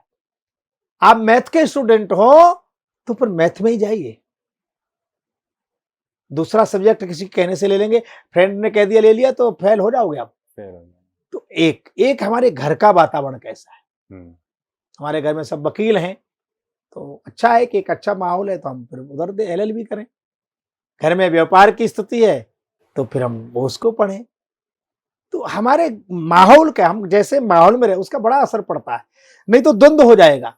माहौल हमारा कुछ और जैसा है, हम कर कुछ और रहे, तो फिर कभी सोचे ये नहीं ये कर लेते तो अच्छे रहते, ये नहीं ये कर, और एक बात तय कर लिया पर उस पर चल पड़ो। निसंदेह हमारे यहाँ चरई वेद है, वेद में चलते रहो चलते रहो, निसंदेह आपको विजय प्राप्त होगी। कोई व्यक्ति कहीं खड्डा खोद रहा था, कुआं खोद रहा था किसान, एक व्यक्ति का क्या करे, कुआं खोद, अरे नहीं यहाँ का उस कोने में खोदो, ये तो दिशा ठीक नहीं। उसने 10 हाथ खोदा था, वहां चला गया, वहां खोदने लगा। कोई और आ गया, क्या कुआं, अरे नहीं यहाँ नहीं, उस कोने पे खोदो, वहां चला गया। चारों कोनों पे उसने 10-10-20 हाथ खोदा, पानी नहीं मिला। एक ही जगह 60-70 हाथ खोदता तो पानी मिल गया होता। हो सकता है 10 हाथ फालतू खोदना पड़ता, पर 10 जगह खोदा तो मेहनत की, परिश्रम भी किया, पर हासिल कुछ नहीं। ऐसे कई बार हम परिश्रम करते हैं, मेहनत करते हैं, और फिर बाद में भगवान को दोष देते, कोई फायदा नहीं पूजा पाठ करने से, कोई फायदा ये करने से, लोग छोड़ देते। आपकी तटस्थता तो हो भैया, आपने तटस्थ ही नहीं रहे, आप निर्णय नहीं कर पाए हमें करना है क्या है। निर्णय नहीं कर पाओगे तो किसी भी क्षेत्र में आप विजय प्राप्त नहीं कर सकते हो, फिर निराश हो जाओगे। कभी परिवार को दोष दोगे, कभी माँ बाप को दोष दोगे, कभी लोग अपने को दोष देते हैं। कई बार तो ऐसे कुंठित हो जाते हैं कि जीवन समाप्त कर लेते हैं। क्यों? क्योंकि आप निर्णय ठीक से नहीं कर पाए। भगवान श्री राम को राज्य अभिषेक होने वाला था, कल राज्य होगा, बधाइयां लोग दे रहे थे, माला पहना रहे थे, और भगवान सोचते, पता लगा सुबह कि दशरथ जी बुला रहे हैं, गए तो महाराज अचेत थे। पूछा माँ कैकेयी को, मोह कहूँ तात मात के कारण, करो जतन जो होए निवारण। ये महाराज राजा हैं, केवल मेरे पिता ही नहीं राजा हैं, और राजा अचेत हो जाएगा तो समाज का क्या होगा, प्रजा का क्या होगा। जिसके घर में 4-4 बेटे 4-4 बहू हो, पिता दुखी हो, धिक्कार है। मुझे बताओ मैं क्या करूं, मैंने कहा पुत्र हूं। तो कैकेयी ने कहा कर सकोगे? हाँ। तो कहा कि मैंने तुम्हारे पिता से 2 वरदान मांगे। ठीक है, वो आपका पिताजी का मैटर है, क्या मांगे, मुझे क्या करना। कहा कुछ नहीं, तुमको राज देने की सूचना देने आए थे, मैंने अपने बेटे को राज मांग लिया, तुमको 14 साल का वनवास मांग लिया। इतनी भगवान ने कहा इतनी सी बात, इसमें कौन सी नई बात। राज्य पिता का है, उनको अधिकार है किसको दे। आप मेरी माँ हो, मैं कैसे हाल में जीऊं, आपको अधिकार है। भरत प्राण प्रिय पावह राजू, थिंकिंग कैसी हो, मेरा छोटा भाई राजा बने, इससे बड़ा अच्छी क्या होगा। मैं उससे बड़ा हूं, गलती करेगा तो मैं डांटूंगा उसको, और लोग कहेंगे महाराज भरत के बड़े भाई हैं, मैं तो बड़ा ही रहूंगा। और 14 साल अभी गया और आया, ये कितना बड़ी संकट आपके जीवन में है, से बहुत छोटा है। मैं इतनी सी बात हो जाएगी, अरे राम राम क्या होगा, क्या होगा। आप कभी सफल नहीं हो सको। भगवान ने कहा थोड़ी बात पिता दुख भारी, होत प्रतीत न मोह महतारी। मेरा छोटा भाई राजा बने, मुझे प्रसन्नता है, और मैं 14 साल जाऊं उसमें दुख की तो कोई बात नहीं है। पर माताजी मुझे दुख एक ही बात का है। लेकिन क्या? बोले मेरे पिताजी दुखी क्यों हैं, मैं बन जाऊं मेरा भाई राजा बने, उसका कोई सुख दुख की बात ही नहीं है, मेरे पिताजी दुखी क्यों हैं मुझे बताओ। कुल यही कारण है। बोले नहीं नहीं नहीं, इतनी छोटी सी बात को लेकर मेरे पिता दुखी नहीं होते, इसको कहते हैं संतान। आज होता तो क्या, हमें तो जानते हैं पिताजी को ऐसे ही करते हो, पिताजी का डेड। अब डेड मीन्स क्या होता है, जीते रहो, क्या शब्द है। पिताजी डेड हो गए, माताजी मम्मी हो गई, तो शब्द कैसे हो। शब्द को ब्रह्म कहा है। हाँ। किसी शास्त्र में, किसी पुराण में, किसी उपनिषद में डेड शब्द हो बता दो हमको, मम्मी शब्द हो बता दो। आपने महाभारत में देखा होगा, दुर्योधन बहुत अहंकारी है, पर गुस्से में बोलता है तब भी बोलता है माताश्री पिताश्री। क्या हो गया हमको। मुसलमान के बच्चे अपने दादा पिता को अब्बू बोल सकते हैं, तो हम अपने पिता को पिताश्री क्यों नहीं बोल सकते। वो हमारा जन्मदाता है, उसको हमने डेड कर दिया, लोग बड़े खुश हो जाते। जिस माँ ने हमें जन्म दिया उसको मम्मी बोल दिया। ईसाई धर्म में कोई मरता है, उसकी बॉडी रखी जाती है, वो सूख जाए उसको मम्मी बोलते। तो नकल के लिए अकल तो लगाओ, बस नकल करे जा रहे हो, नकल करे जा रहे हो। कारण क्या है कि हम अपने बच्चों के साथ बैठ नहीं रहे, हम अपने बच्चों को बता नहीं रहे कि तुम्हें क्या करना क्या नहीं करना, कहाँ जाना कहाँ नहीं जाना, कैसे बात करनी है, हमारी भाषा कैसी हो, हमारा भेष कैसा हो, हमारे संबंध कैसे हो, हमारा संबोधन कैसा हो। आज संबोधन के नाम पे क्या रह गया है, आंटी और अंकल। न कोई चाचा है, न ताऊ है, न मौसा है, न मौसी है, न नानी, कुछ नहीं, सारे आंटी अंकल में पता ही नहीं लगता कोई कौन आया। अंकल जी आए, कोई पड़ोसी आया है, कोई रिश्तेदार, पता ही नहीं लगता। पहले होता दरवाजा कौन आया, बोले चाचा आए, माँ बोलती देवर आने दो, कोई बात। फिर घंटी किसी कौन है, बोले ताऊ जी आए, तो माँ कहती थी ज्येष्ठ आए, जरा मैं पर्दा में हो जाऊं, मर्यादा में रहूं। क्या हो गया, कुछ पता ही नहीं लग रहा है, हम दिशाहीन हो गए। इसलिए मैं आज के नौजवानों की उतनी गलती नहीं कहूंगा जितनी हमारी है। हम बच्चों के पास बैठ नहीं रहे। मेरी आपके माध्यम से प्रार्थना रहेगी, बच्चों के पास बैठिए, बच्चों को बताइए अपने कुल की परंपरा, अपने समाज की अपनी परंपरा, राष्ट्र के प्रति, परिवार के प्रति, धर्म के प्रति, माता पिता के प्रति उनका कर्तव्य क्या है, कौन बताएगा।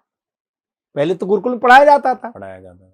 भगवान श्री राम गुरुकुल से पढ़ के वापस आए, कोई लिखा है क्या, हाय डैड हाय मोम, क्या लिखा है, प्रात काल उठ के रघुनाथा, मात पिता गुरु नावे माता।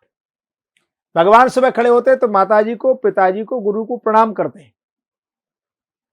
कहां हम शास्त्र पढ़ रहे हैं, अब दूर से ऐसे करते हैं, बाय बाय टाटा जो भी करते हैं, उल्टा ही हो रहा है। ऐसे हाथ हिलाते, मतलब तुम्हें हमसे मतलब नहीं, हमें तुमसे मतलब।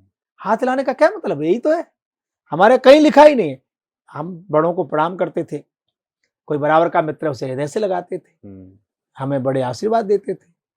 ये कहां से आ गया। बाहर के लोग, वृंदावन जाइए, विदेश में पले लोग, विदेश में पैदा हुए लोग धोती कुर्ता पहन रहे हैं, हरे कृष्णा बोलते हैं, मस्तक पर तिलक लगा रहे हैं, चोटी लगा रहे हैं, हरे कृष्णा बोल रहे हैं, मंत्र जाप कर रहे हैं। और ऐसे नहीं कोई अच्छे अच्छे पढ़े लिखे लोग, अच्छे अच्छे जॉब करने वाले लोग, और हम फटे कपड़े पहन रहे हैं। हमारा शास्त्र कहता है जिस घर में, परिवार में फटे कपड़े पहने जाते हो, टूटे बर्तनों का प्रयोग होता हो, आप कुछ भी कर लो उसमें कुछ न कुछ होता ही रहेगा। रोज बिना मतलब झगड़ा होगा, बिना मतलब। यहाँ एक टेबल क्यों रखी, दूसरा कहेगा यहीं रखी जाएगी। लो झगड़ा कहीं खरीदा जाता है क्या, लिखा रहता है यहाँ 2 रुपए किलो झगड़ा मिलता है। एक गिलास पानी दे दो, उठ के पी लो, झगड़ा शुरू। वही नहीं पानी में खुद को पी लो ना। मतलब बहुत बड़े विषय को आप छोटा कर सकते हो और छोटे विषय को बड़ा बड़ा विवेक चाहिए, गुणग्राह्यता चाहिए। ये कहां से मिलेगी? ये हमें परिवार से मिलेगी। इसलिए मैं पुनः प्रार्थना कर रहा हूं, आने वाली पीढ़ी को राष्ट्र के प्रति, धर्म के प्रति उनका बोध ज्ञात कराना चाहते हो, कृपया उनके पास बैठिए। आपके दादा परदादा का किसी का नाम निक्कू टिक्कू बंटू नहीं होगा। कोई राम प्रसाद, श्याम सुंदर, मदन मोहन, माता जी का लक्ष्मी, पार्वती, ऐसे रख दिया गया। यथा नामो तथा गुणा। इतने साल हो गए कोई अपने बेटे का नाम रावण नहीं रखता, कंस नहीं रखता, कुंभकर्ण नहीं रखता। क्यों? लोगों को लगता है वो ठीक नहीं थे, ठीक नहीं। उनका चरित्र ठीक नहीं था। तो फिर निक्की टिक्की बट्टी बिक्की क्या हो गया? ये कौन है? भागवत आप सुनते हो, अयामल ने एक संत के कहने से अपने बेटे का नाम नारायण रख लिया। हमारा शास्त्र कहता है जीवत मरत दुसै दुख होई। जन्म लेते समय और मृत्यु के समय 10,000 बिच्छू डंक मारे, इससे भी कई गुना ज्यादा दर्द होता है। ये केवल अनुभव है। मैं बोल रहा हूं, जन्म के समय कितना पीड़ा हुई मुझे पता नहीं, क्योंकि वो पीड़ा मां ने सहन की है। मृत्यु के समय कितनी पीड़ा होगी अब अनुभव नहीं है। जो मर जाता है वो बता नहीं पाता, जो बता रहा है वो मरा नहीं। 10,000 बिच्छू डंक मारे। फिर कह रहा हूं, थोड़ा सोचिए, एक बिच्छू डंक मारे तो क्या हो जाता है? 10,000 बिच्छू डंक मारे। इतनी पीड़ा मां को होती है जब संतान को जन्म देती है। अब बात अलग है, डॉक्टर के पास जाओ, नॉर्मल डिलीवरी नहीं होगी जी, ऑपरेशन करना पड़ेगा। इसी देश में 10-10, 20-20 संतानें हुई है, माताएं काम करती रहती थी और नॉर्मल डिलीवरी होती थी। आगे उछल पड़ा है, संतान होगी जी पेट फाड़ के। क्या तमाशा है? जिस माता को संतति के लिए पीड़ा ही नहीं हुई, ऑपरेशन के द्वारा संतति पैदा हुई है, वही नौजवान होके कह सकता है क्या किया आपने हमारे लिए? नहीं तो धिक्कार है। मां, जिस मां ने जन्म दिया उसको किस आंख मिला के आप कह ही नहीं सकते हो क्या किया है। उसने 9 महीने तुम्हें उदर में रखा है। उस मां ने 10,000 बिच्छू डंक मारे। केवल अनुभव है, अनुभूति नहीं है। उससे भी कई गुना ज्यादा पीड़ा सहन की है। उस मां को आप कैसे कह सकते हो कि उसने कुछ नहीं किया? जिस पिता ने अपना सर्वस्व जीवन बिता दिया कि मैं भूखा रह जाऊं कोई बात नहीं, मेरे बच्चे अच्छे हो जाएं, पूरा जीवन निकाल दिया, उस पिता को तुम कहते हो नौजवान हो क्या तुमने क्या किया है? दुनिया के बच्चे माँ बाप जन्म देते हैं, दुनिया के माँ बाप पढ़ाते हैं। कोई भारतीय परिवेश में पला हुआ संतति ऐसा नहीं बोल सकती है। ये सब पाश्चात्य चकाचौंध के कारण हो रहा है। इसलिए पुणे में कह रहा हूं, माता पिता का आप सम्मान नहीं करेंगे, जिन माता पिता की सेवा की तिन तीर्थान की उनकी हो। आप लाख गंगा नहाओ, माता पिता के आंख में आंसू है तो कोई गंगा आपको पवित्र नहीं कर पाएगी। लाख भंडारे चलाओ, घर में माता पिता एक बिस्कुट चाय के लिए परेशान है तो आपका किया वो सब बेकार, कुछ नहीं। इसलिए घर से निकलिए, माता पिता को प्रणाम करिए, वापस आइए, पूछिए आपने चाय पी, भोजन किया, आप ठीक हैं, आपको कुछ पैसे दे दूं? कुछ नहीं। आप पूछ लोगे, आपके सिर पे हाथ रख के कहेंगे बेटा तेरे जैसा बेटा मिल गया, बहू मिल गया, मुझे कुछ नहीं चाहिए। और जब आपके सिर पर हाथ घुमाएंगे, उन माता पिता की आंखें जब गीली हो जाएंगी, वो आशीर्वाद को भगवान भी नहीं समाप्त कर सकता। परमात्मा का दिया हुआ वरदान शायद झूठा पड़ सकता है, पर वृद्ध माता पिता जब हृदय से आशीर्वाद देते हैं उसको कोई झुटला नहीं सकता है। इसलिए वो हमारा मूल्य है, हमारा आधार है, हमारा जीवन का स्तंभ है। महाराज दशरथ पता लगा कि भगवान वापिस नहीं आए तो अधीर हो गए, परेशान हो गए। मां कौशल्या के पास बैठे थे। कौशल्या को लगा कि आप ऐसे अधीर हो जाएंगे, राम है नहीं। तो वहां दशरथ जी अचेत होकर के कौशल्या को कहा, कौशल्य तापस अंध श्राप सुधियाई, कौशल्य सब कथा सुनाई, भयउ विकल बरनत इतिहासा, राम रहित धिग जीवन आशा। जिसके घर में साक्षात परमात्मा ब्रह्म बेटा बन के आया, वो महाराज दशरथ को मृत्यु के समय नौजवान अवस्था में श्रवणकुमार को बाण मारा था, वो याद आ गया। याद आ जब मृत्यु होती है तो बचपन से लेके आज तक आपने क्या किया है, पूरी एक रील चल जाती है। नहीं, ये ऐसा कैसे होता है? मतलब इसके ऊपर भी पूरा बहुत बड़ी रिसर्च हो रही है, और मतलब कुछ चीज़ें लोग केमिकली देते हैं लोगों को और उसको मैपिंग कर रहे हैं इस चीज़ की। जबकि जब हम मरते हैं तो उस समय कुछ होता है, 5-6 मिनट का जो समय होता है उसमें हमें बहुत कुछ दिख जाता है। वो क्या होता बहुत है? नहीं, पूरा जीवन का चरित्र दिख जाता है। वो कैसे इतने कम समय में आपने दिख क्या किया क्या नहीं किया पूरा। देखे, आप यहाँ बैठे, जाता है? हाँ, आप कभी बम्बई गए, हाँ, 2 मिनट बम्बई पहुंच गया मन से, मन से। इतना प्लेन भी नहीं चल सकता, और पहुंच ही नहीं गए। आपने जो जो वहां दृश्य देखो, कोई फोन में पूछेगा मैं यहाँ खड़ा हूँ, भाई इधर जाओ, बत्ती है, हाँ बत्ती देखो, बिल्डिंग, हाँ वो बिल्डिंग की 4थी मंजिल पे चले जाओ। आप बैठे यहाँ हो पर बिल्डिंग दिखाई दे रही है, वो चौराहा दिखाई दे रहा है कि थोड़ी सी देर में। ऐसे बचपन से लेके 55 तक क्या किया है सब शॉर्ट दिखा दिया जाता है, आपके चौराहे पर खड़े हो। मैं आपको निवेदन करता हूं कि मृत्यु के समय दिखेगा तो दिखेगा, अभी कम से कम 24 घंटे में एक बार सोने से पहले अपनी छाती पे हाथ रख के सोचो कि आपने आज तक जो कुछ किया है क्या आप उससे संतुष्ट हो। किसी प्रमाण की जरूरत नहीं है, अंदर से आवाज आएगी कि हमने क्या किया क्या नहीं किया, क्या करना था क्या नहीं करना था, सब पता है। अंदर से जवाब आएगा। यदि हम रॉन्ग है तो ठीक हो जाओ, राइट हो जाओ, कहाँ गलती है उसे ठीक कर लो, अपनी कॉपी स्वयं जांचो। तो अपने से बात करो कि हम किधर, किस चौराहे पर हम खड़े हैं। और उपनिषद कहता है को हम, मैं कौन हूं, मैं कौन हूं? अंतिम सोहम, मैं वही है। तो अपने से बात नहीं करोगे और अपनों से बात नहीं करोगे। अपने से बात करना है, अपनों से बात करना है। अपने से बात करोगे, आपके जीवन का चिंतन उत्कृष्ट हो जाएगा, बढ़ जाएगा। अपनों से बात करोगे, जीवन में सदाचार आएगा, संकल्प वृद्धि आएगी। इसलिए हमारे यहाँ संयुक्त परिवार की कल्पना थी, आज नहीं है। आज नहीं है। इसलिए मैं कहता हूं कम से कम अपने से तो बात कर लो भैया, तुम क्या कर रहे हो, तुम अपने से संतुष्ट हो कि नहीं। समाज आपसे संतुष्ट है, छोड़ो, नहीं है कोई बात, सबको नहीं कर सकते। आप कितने अपने आप से संतुष्ट हो, ये तो तय करना पड़ेगा, क्योंकि वहां कोई वकील नहीं मिलेगा। यहाँ की प्रॉपर्टी वहां काम आने वाली नहीं है।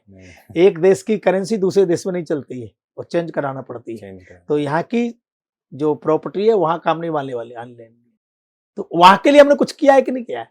जब हम कोई यात्रा करते हैं तो फिर वहां पहले होटल बुक करा देते हैं, कौन गाड़ी लेने आएगा, कहाँ जाएंगे, क्या करेंगे, रास्ते में क्या खाएंगे। तो ये तो 2-4 घंटे की जर्नी है, एक लंबी यात्रा करनी है, क्योंकि जीवन मिला है तो मृत्यु अंतिम सत्य है प्यारे। हाँ, अंतिम सत्य है मृत्यु, मरना तो पड़ेगा ही, मरना कोई नहीं चाहता पर मरना सबको पड़ेगा, कोई बदल नहीं सकता। उसकी तैयारी कि वो यात्रा कैसे होगी, उसके लिए हमें तैयार होना पड़ेगा। बहुत अच्छा लगा। कैसे राम मंदिर एक ऐसा विषय रहा है जिसके बारे में सालों से चर्चा हो रही है, और हाल ही में हमें उसमें सफलता भी प्राप्त हुई है।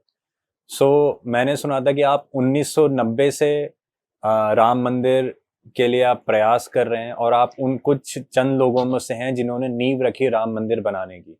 तो ये आपकी जर्नी कैसे रही, कैसे शुरुआत हुई, इसके बारे में, और जो सफलता मिली तो इससे आप कितना खुश हैं? राम हमारे प्राण हैं, राम आराध्य हैं, और भगवान श्री राम का चरित्र मनुष्य मात्र के लिए दर्पण है। हमारी भाषा, हमारा भाव कैसा हो, राजा कैसा हो, पुत्र कैसा हो, पत्नी कैसी हो, पति कैसा हो, मित्र कैसा हो, श्री राम जैसा। एक प्रश्न कई है, उत्तर एक। श्री राम जैसा पवित्र चरित्र हो। भगवान श्री राम के भव्य मंदिर का जो विध्वंस किया बाबर ने, तब से लेके आज तक मंदिर निर्माण तक लगभग 72 युद्ध लड़े गए। 72। और करीब 2.5 लाख लोग ने अपने प्राणों की आहुति दी। स्वतंत्र भारत में भी हमारे अयोध्या के संत निरंतर कोर्ट की कार्रवाई में लगे रहे। 80 के दशक में संतों को लगा कि कहीं न कहीं समाज की चेतना हमें चाहिए, क्योंकि राजपाट समाप्त हो गए, अब प्रजातंत्र है। हाँ। उस समय संघ में परम पूज्य गुरुजी थे, सरसंघ चालक। कुछ संतों उनके पास बैठे और 1964 में बंबई के संदीपनी आश्रम में विश्व हिंदू परिषद की स्थापना हुई। अच्छा। विश्व हिंदू परिषद के माध्यम से संतों ने और समाज और संगठन तीनों एक उस पे आए। संत, समाज और संगठन। संगठन मतलब विश्व हिंदू परिषद, संघ परिवार, संत और समाज। तो समाज को इस आंदोलन से जोड़ा जाए, उसके लिए सोचा कि संतों को थोड़ा आगे किया जाए। केवल संगठन के आग्रह पर समाज शायद पूरा नहीं जुड़ेगा। उसके लिए गंगा यात्रा, भारत माता यात्रा, राम ज्योति, रामशिला पूजन, संत यात्रा, ऐसी अनेक यात्राएं विश्व हिंदू परिषद और संतों ने मिलकर के समाज को चेतना प्रदान करने के लिए कि राम जन्मभूमि का सामूहिक आंदोलन किया जाए। अच्छा। सब लोगों को उसमें सम्मिलित किया जाए, उसके लिए अवस्था हुई। और मुझे भी उससे जुड़ने का सौभाग्य प्राप्त हुआ, क्योंकि मैं वैचारिक दृष्टि से संघ से जुड़ा था और साधु भी हूँ। तो साधु और संघी दोनों होने के नाते अपने मन में तो उत्साह था, आनंद था, कल्पना थी कि भगवान कृपा करेंगे। तब से लेकर निरंतर समाज और संत और समाज दोनों जुड़ करके संगठन के साथ निरंतर करते रहे। और लगा कि प्रजातंत्र में सत्ता के बिना साहित्य ये संकल्प पूर्ण नहीं हो पाएगा।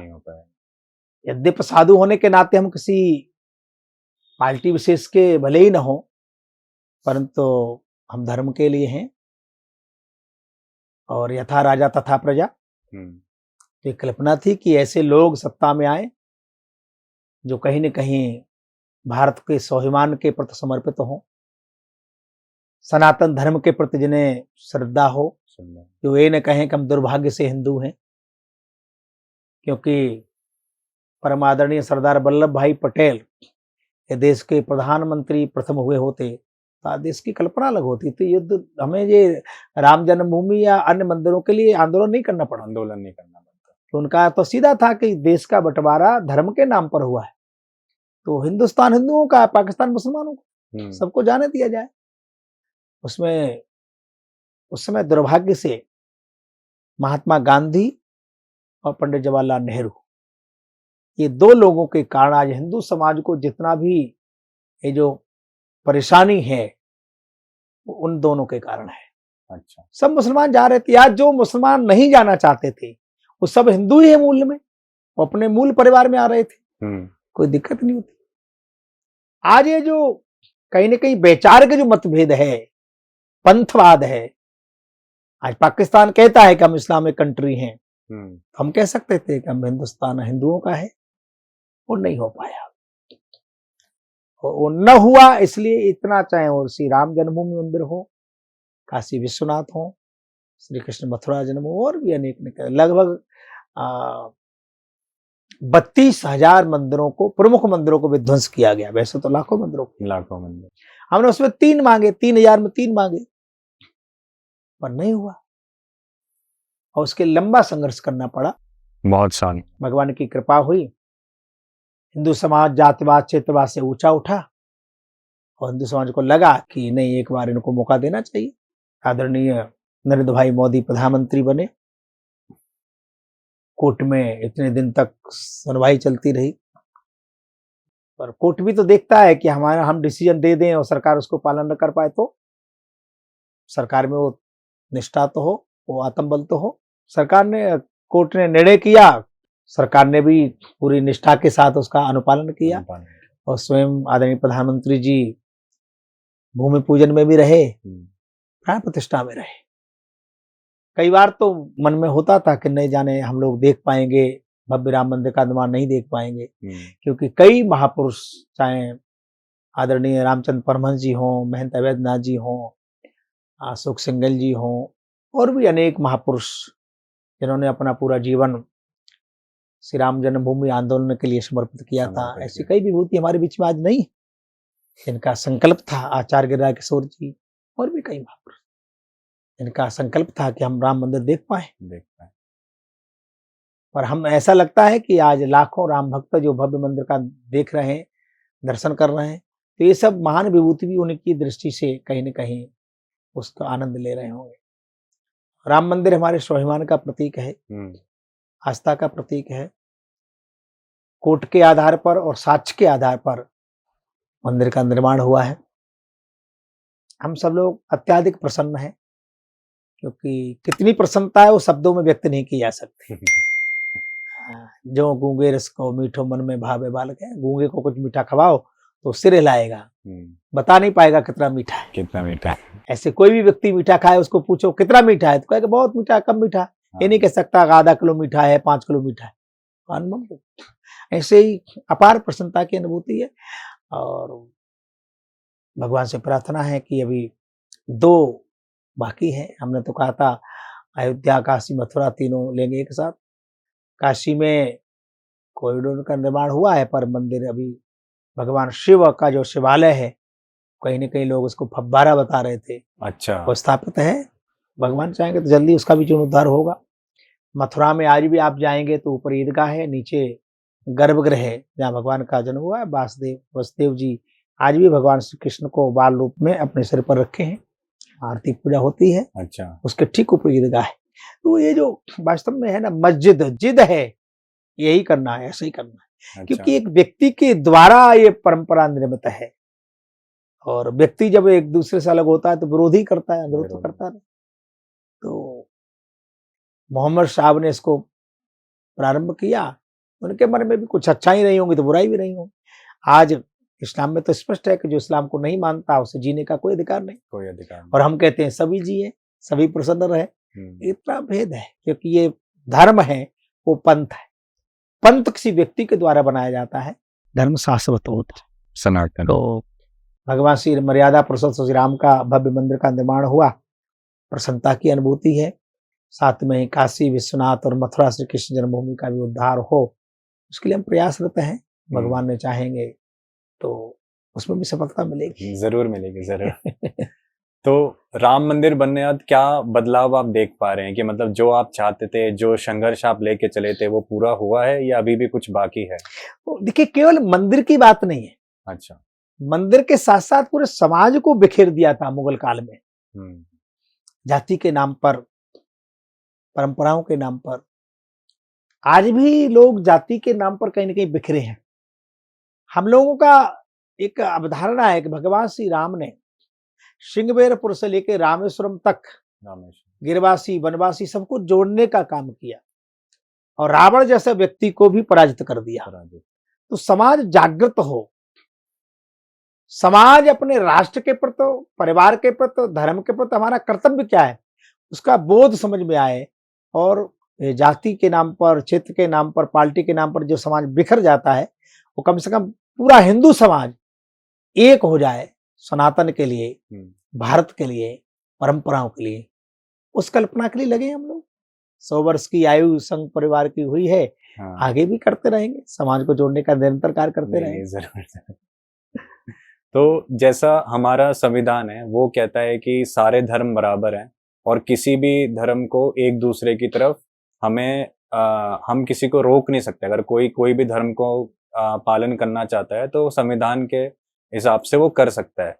तो आप जो दूसरी माइनॉरिटी रिलीजन है, जो दूसरे रिलीजन्स हैं, जैसे आप हिंदू राष्ट्र लाना चाहते हैं, तो उससे क्या दूसरे धर्मों को हमसे खतरा होगा, या उन्हें आपसे कोई डर होगा, या फिर सभी, जैसा हम कहते हैं सनातन में कि सब खुश रहेंगे और सब जो चाहे वो कर सकते हैं, वैसा रहे? देखिए, एक तो हमारा जो संविधान है, हाँ, वो धर्म निरपेक्ष नहीं है, पंथ निरपेक्ष है।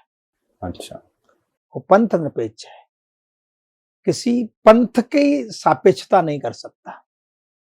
यदि हमारा संविधान धर्म निरपेक्ष होता तो संविधान की जो मूल प्रति है उसमें भगवान श्री राम का चित्र नहीं होता, स्वामी विवेकानंद का चित्र नहीं होता, भगवान बुद्ध का चित्र नहीं होता, ये चित्र नहीं होती। इसलिए संविधान की जो मूल भावना है वो पंथ निरपेक्ष है कि जो सरकार होगी एक पंथ का। हाँ, अरे पर ये तो सोचो, जब सरकार किसी पंथ का, किसी परंपरा का पक्ष नहीं ले सकती थी, पर वक्फ बोर्ड कैसे बन गया? सनातन बोर्ड क्यों नहीं बना? क्यों नहीं बना? सरकार को किसने अधिकार दे दिया कि एक परंपरा को आप संपत्ति दे दो?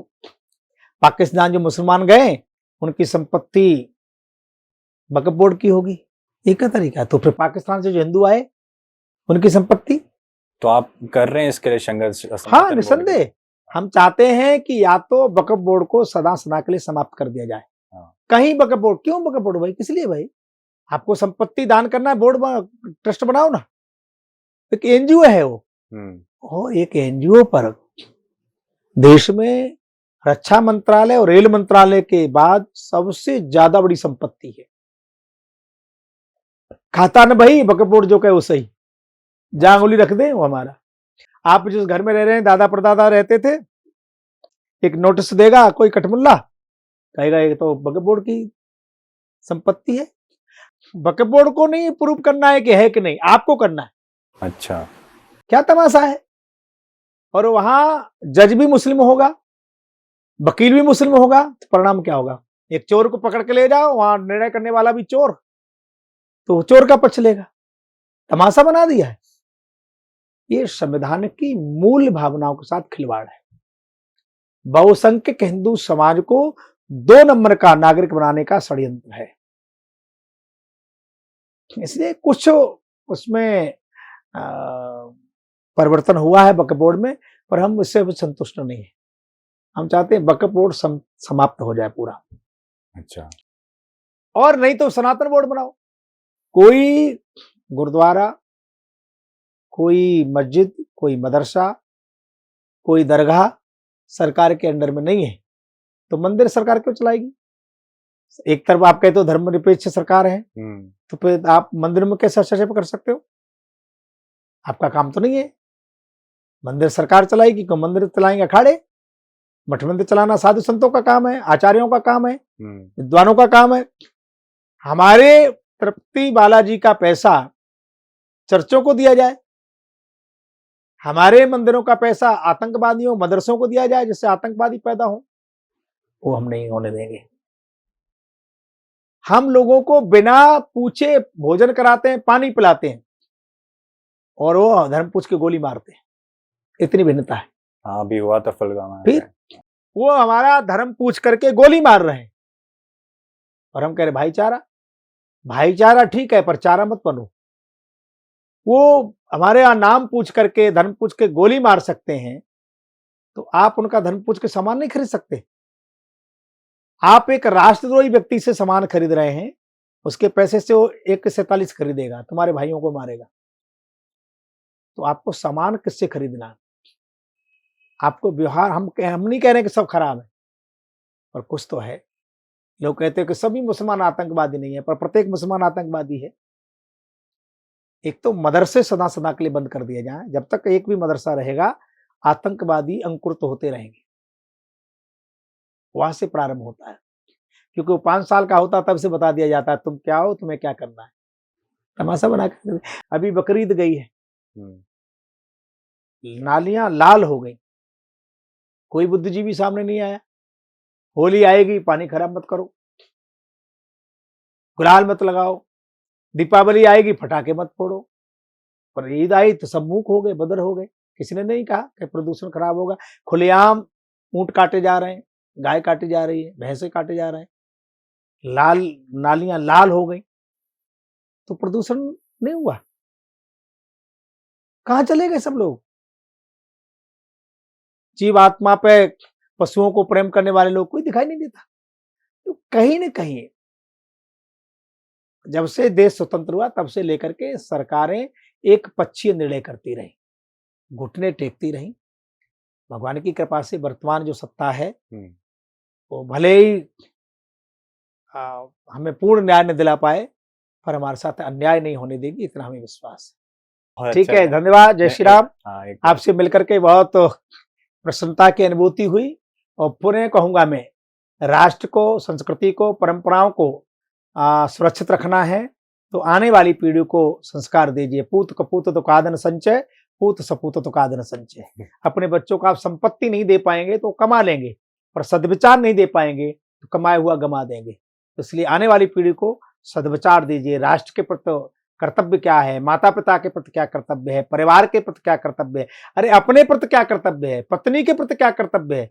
ये तलाक शब्द हमारी संस्कृति में नहीं है। हमारे यहाँ तो 7 जन्म का मामला है, और यहाँ 1 साल नहीं होती और तलाक हो जाता है। क्या तमाशा है? क्योंकि हमारे विचार नहीं मिलते। आपने आज तक कौन सा जीवन जिया उसे छोड़िए। आपकी शादी हुई है, एक नया जीवन, पवित्र जीवन। आप पिछले उनके जीवन में झांकिए, वो आपके जीवन में नहीं झांके। आप उनके फोन में मैसेज चेक मत करो, वो तुम्हारे में न करें। ये छोटी छोटी बातों पर जो बिना मतलब दूरी बढ़ रही है, ये वैचारिक पतन है। इसलिए अपने बच्चों को, अपनी संतति को वैचारिकता दीजिए। वैचार परिपक्व रहेंगे तो कहीं पराजित नहीं होगा। राष्ट्र के प्रति भी, धर्म के प्रति भी, अपनों के प्रति और अपनों के प्रति वो कर्तव्य परायण रहेगा। इससे प्रेरणा लेकर के मुझे लगता है एक नया जीवन, सुंदर जीवन, पवित्र जीवन, राष्ट्र प्रेम से जीवन, अपनों से प्रेम करते हुए जीवन जिएंगे, ऐसी मैं कामना करता हूँ। धन्यवाद। जय श्री राम। आप एक बार जो अपना यूथ है हमारा, जो अगले 50 साल में कि हमारे यूथ को किस डायरेक्शन में जाना चाहिए, वो आप जरा बता दें, ताकि जो हमारा हिंदू धर्म है जो धीरे धीरे अब वापस आ रहा है अच्छे से, आपके सहायता की वजह से और आपके बाकी अखाड़े जो हैं जितने बने उनकी सहायता की वजह से, तो एक मैसेज जो आने वाले अब 50 साल अपने यूथ को किस डायरेक्शन में जाना चाहिए? देखिए, किसी भी राष्ट्र का, किसी समाज का, किसी परिवार का भविष्य होता है नौजवान। हाँ, नौजवान ठीक है तो सब ठीक है। सब ठीक है। घर में एक नौजवान दिशाहीन हो जाए, पूरा परिवार बर्बाद हो जाता है। शाम को अटैची लेकर के घर ऑफिस से प्रसन्न चित्त होकर आ रहा है तो पत्नी भी प्रसन्न है, माता पिता प्रसन्न है, और शाम को 2 लोग पकड़ के ला रहे हैं तो माँ बाप भी परेशान है, घर भी परेशान है। तो नौजवान ठीक होगा तो सब ठीक होगा। पर मैं फिर कहना चाहता हूँ, नौजवान तभी ठीक होगा जब बचपन ठीक होगा। जिसका बचपन अच्छा, उसका बचपन अच्छा। 5 साल से लेकर 15 वर्ष तक आपके अंदर जो संस्कार पड़ जाएंगे, जीवन भर उसका असर रहेगा। 25 साल के बाद अपने बच्चों को आप टोका टाकी करोगे, वो जवाब देगा, सुनेगा नहीं। इसलिए 15 वर्ष तक अपने बच्चों को अच्छा संस्कार दीजिए। उसको बताइए कि तुम्हारा कर्तव्य क्या है, तुम्हें क्या करना क्या नहीं करना है। तो निसंदेह आज दुख इस बात का है कि बचपन संस्कार विहीन हो गया टाटा बाबा के चक्कर में। नौजवान दिशाहीन हो गया, और उससे भी ज्यादा चिंता का विषय है वयोवृद्ध मौन हो गया। और जन्म देने वाला पिता सोचता है कि बच्चे का मूड कैसा है तब मैं कुछ कहूं। ये दुर्भाग्य है। आज पिता अपने बेटे को ठीक से नहीं, बेटे तुमने ये गलत कर रहे हो। इसलिए कम से कम, क्यों? क्योंकि समय रहते आप बच्चों के पास बैठे नहीं। फिर मैं निवेदन कर रहा हूं अंत में, रोजाना अपने बच्चों के साथ बैठिए, उनको बताइए क्या करना क्या नहीं करना, कहाँ जाना क्या नहीं जाना। कोई पछतावा होगा ही नहीं, कोई दिक्कत होगी नहीं। नौजवान, हम अपने राष्ट्र के लिए जिए, अपनी असमता के लिए जिए, अपनी परंपराओं के लिए जिए। दुर्भाग्य आज हम केवल अपने पेट के लिए जी रहे हैं। हमें वो कोई मतलब पड़ोस में क्या हो रहा है, हमारा भाई क्या कर रहा है। तो हम समाज के लिए, मनुष्य एक सामाजिक प्राणी है। अब समाज, अपना जीवन केवल आपके लिए नहीं है, आपके माता पिता के लिए, आपके परिवार के लिए, आपके समाज के लिए, राष्ट्र के लिए है। इसलिए जरा चेतना के साथ जिए, सजगता के साथ जिए, तो निसंदेह राष्ट्र और समाज और परिवार सबको गौरव प्राप्त होगा और आपको भी प्रसन्नता होगी। जय श्री राम। जय श्री राम। बहुत बहुत धन्यवाद श्रीमान नवल किशोर जी, आपने इतना हमें कीमती वक्त दिया और अपनी जर्नी के बारे में हम सबको बताया। और जो मुझे समझ में आया है आज के मेरे बहुत ही एक कहते मूल्यवान जो मैंने बातचीत करी श्री महान नवल किशोर दास जी के साथ, कि हमारा जो जीवन होता है वो उसके जो बचपन के 5 से जो 15 साल हैं वो बहुत ज़्यादा मूल्यवान होता है, और आसपास हमारे लोग कैसे हैं और वो क्या कर रहे हैं ये बहुत मायने रखता है। तो इसी को ध्यान में रखते हुए thank you everyone and thank you for it. जय श्री राम। जय श्री राम।